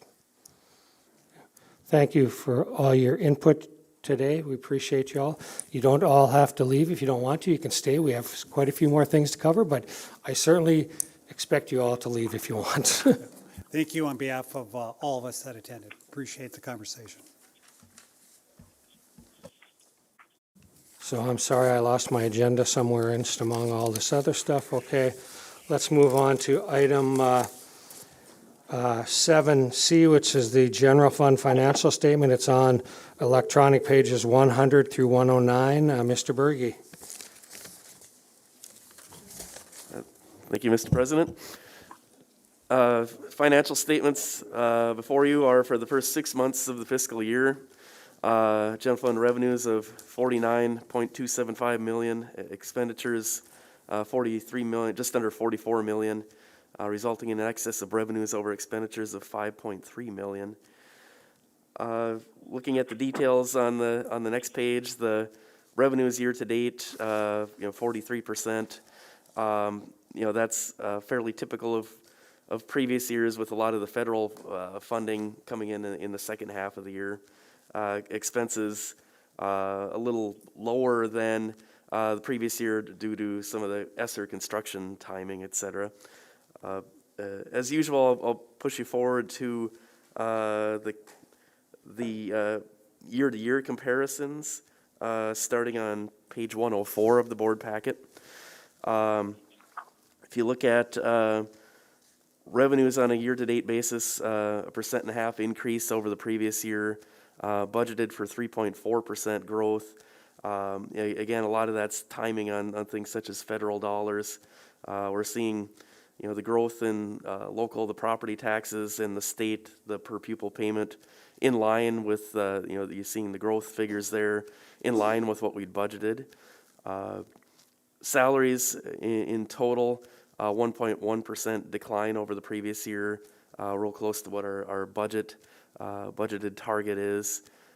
Benefits down a bit as well.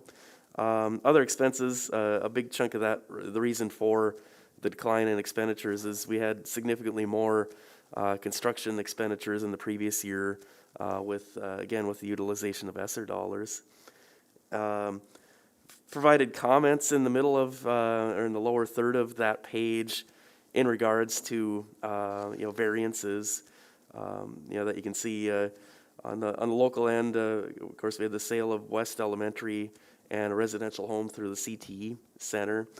Per pupil revenue, if we look at the, if you were to go back, go to the next page, the state aid formula payment, we're right now about $675,000 above last year for the first 6 months. That'll somewhat normalize a little bit in the remainder of the year, but per pupil revenue will be about $575,000 higher by the end of the year than it was last year. Another item to point out under the federal income, there was a $535,000 Homeland Security grant for security cameras, and some of those security cameras were evidenced in our tour of Red River High School tonight. So that was a wonderful grant. That's I can't remember how many hundred security cameras were involved, but it's very significant. And then under expenditures, some differences, some timing differences in the payments for transportation. Under equipment and furniture expenses look high, relative to budget and to the previous year, but about $200,000 of that is related to ESSER reimbursement that will be coming. Construction expenses on page 106, you can see just under $2.3 million for the 6 months. However, of that 2.3 million, I need to scroll back. 2.1 million of that is related to construction, ESSER construction expenditures such as HVAC improvements. So if you were to net that out with the reimbursement, we're only at about $200,000 of general fund construction expenditures. And there's a variety of ESSER components throughout on the expenses that you can see I included as far as dues and fees, etc. I'll turn you to, if I could flip you forward to page, would be page 109. And that's a graph that looks at the general fund balance on a month-by-month basis for the current year and the 2 previous years. And you can see where I've highlighted December. That's the, we're seeing improvement with what we implemented for this year for, difficult decisions on some of the budget realignments that we did, as well as, you're really working hard on our efforts to utilize, best utilize ESSER dollars.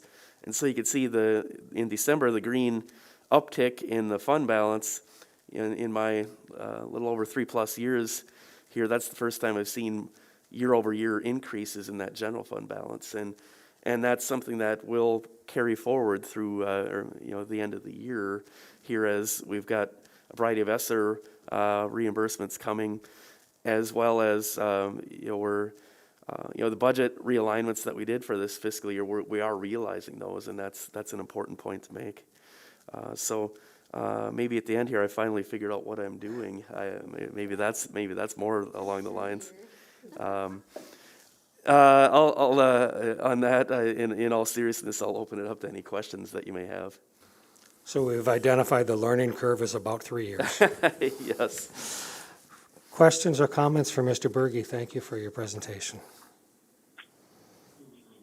We have a motion by Doug to approve, and we have a second by Bill. Any further comments? Assuming a roll call vote, all those in favor, please state aye. Aye. Aye. Opposed, same sign. Motion carries. Thank you. Thank you. Let's move on to item 7D, which is approval of budget realignment guiding change document. It's on electronic pages 110 and 111, and I don't know if somebody taking that?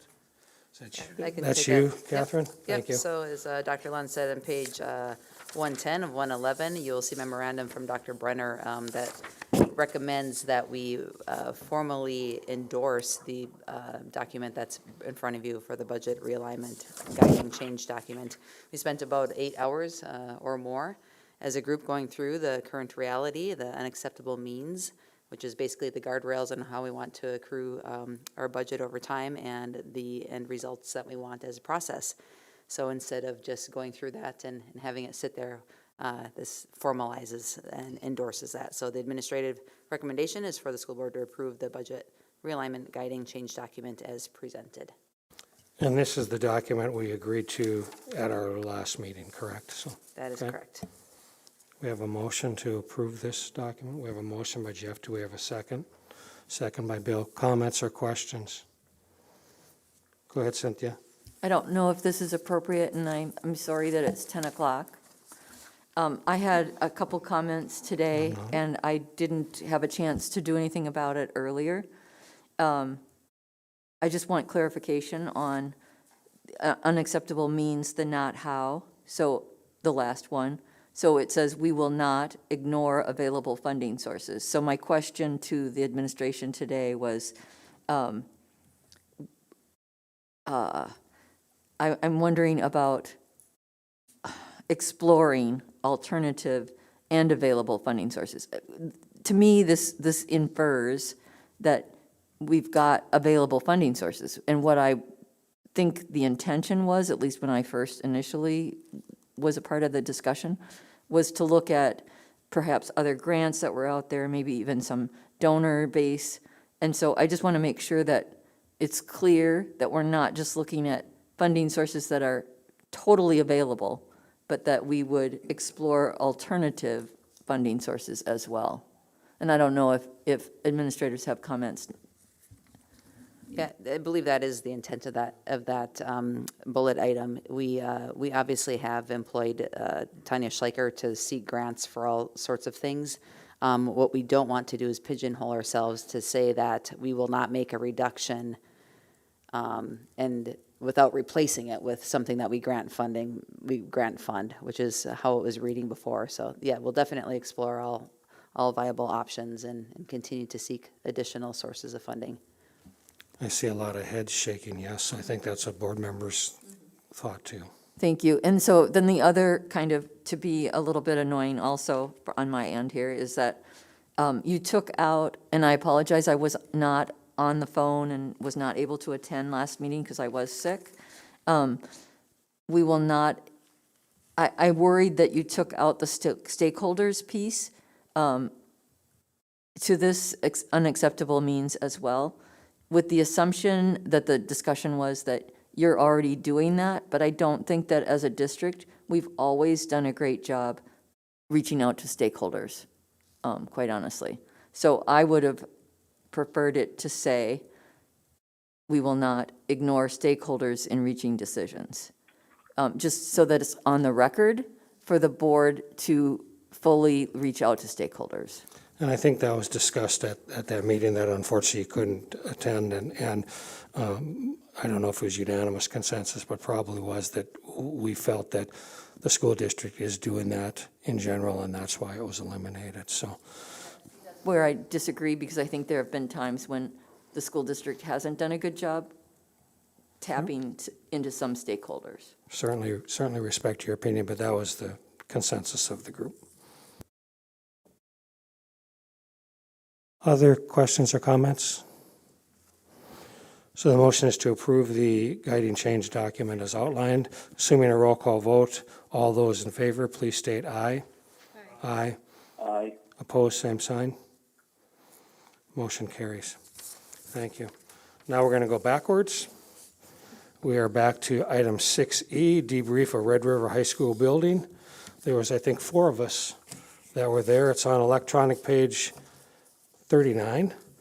What was your overall impression of the facility and its ability to support 21st century teaching and learning? Interior, exterior, and green space. Doug, Cynthia, Jeff, and I were there. Comments from Doug? Go ahead first. You know, I, as all our buildings are well-maintained from a visual perspective, I think there is definitely, and improvements have been made, whether it's from a security perspective, whether it's from dealing with skylights and heating systems. But I do think there is, as Dr. Arison pointed out, some definite areas that, one, can make it safer, and two, provide better, more collaborative space for whether it's interactions between teachers or students. And so I appreciated the tour, and I do think there's definitely things that we can do in that facility. I mean, there's lots of green space around. There's a lot of grass around that place. And it's some that's used for physical education, others for practices, whatever. But clearly, and then there's space that needs to be dealt with, which is the old swimming pool, which is right now detrimental space and needs to be dealt with in a positive manner to make it productive, good space for educating kids. Thank you. Cynthia? I'd only add, I'd add the basement area was lacking water at all, no access to water, and no restrooms where you have physical activity down there. I guess the other thing is just there's an awful lot of unused space because of they're not using lockers anymore, and they've got all that space. So kind of ties in with your comment. Jeff? Agree with everything everybody said already. Dr. Harrison, great principal there. Just respect everything he does there. We have, like they said, we have a problem in the basement with water, bathrooms. We have an elevator on one end of it. It's a huge basement down there. We have elevator on one end, and I'm sort of, it'd be nice to get something on the other end for ADA compatibility there. I'm sure we're legal and everything's fine, but I mean, if there was a fire on that one end, it wouldn't be the easiest thing to get people out of there. But aside from that, I did ask Dr. Harrison what if he had to pick out of everything, what his number one would be, and it would be to fix or to do something with that pool area, because it's a great location. Outside wall, you have a great potential there. So if we could just figure out what to do there, good stuff. I really have nothing else to add. I mean, there's, like all our buildings, there's opportunities, and it's prioritization. I am disappointed that none of the board members mentioned that it started with the madrigal singer singing to us, so I'm surprised you guys didn't mention that. Brenda, Scott, Catherine, anything you want to add about your thoughts about the tour? Just like many of our other buildings, the need for that safe and secure entrance, we saw that again, that when someone wants to come to the office, they have the ability to go anywhere in that building. Scott?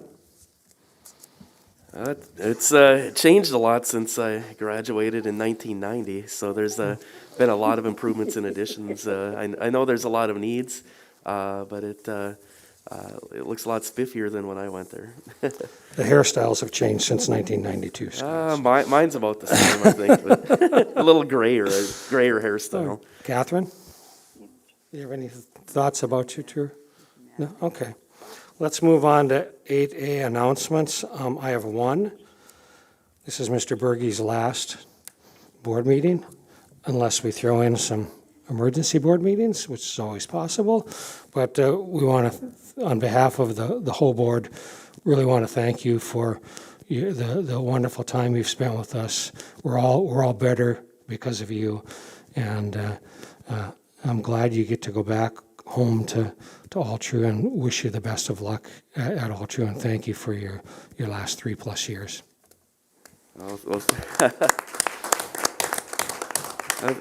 Thank you all. I don't know what to say. It's some ways 3 years seems like a long time, but it's gone quite quickly, and we've been through a lot here in my time here. A lot of difficult times, obviously with COVID, and a lot of hard decisions with budget realignments, and a lot of good with the 10 mills with the building fund, and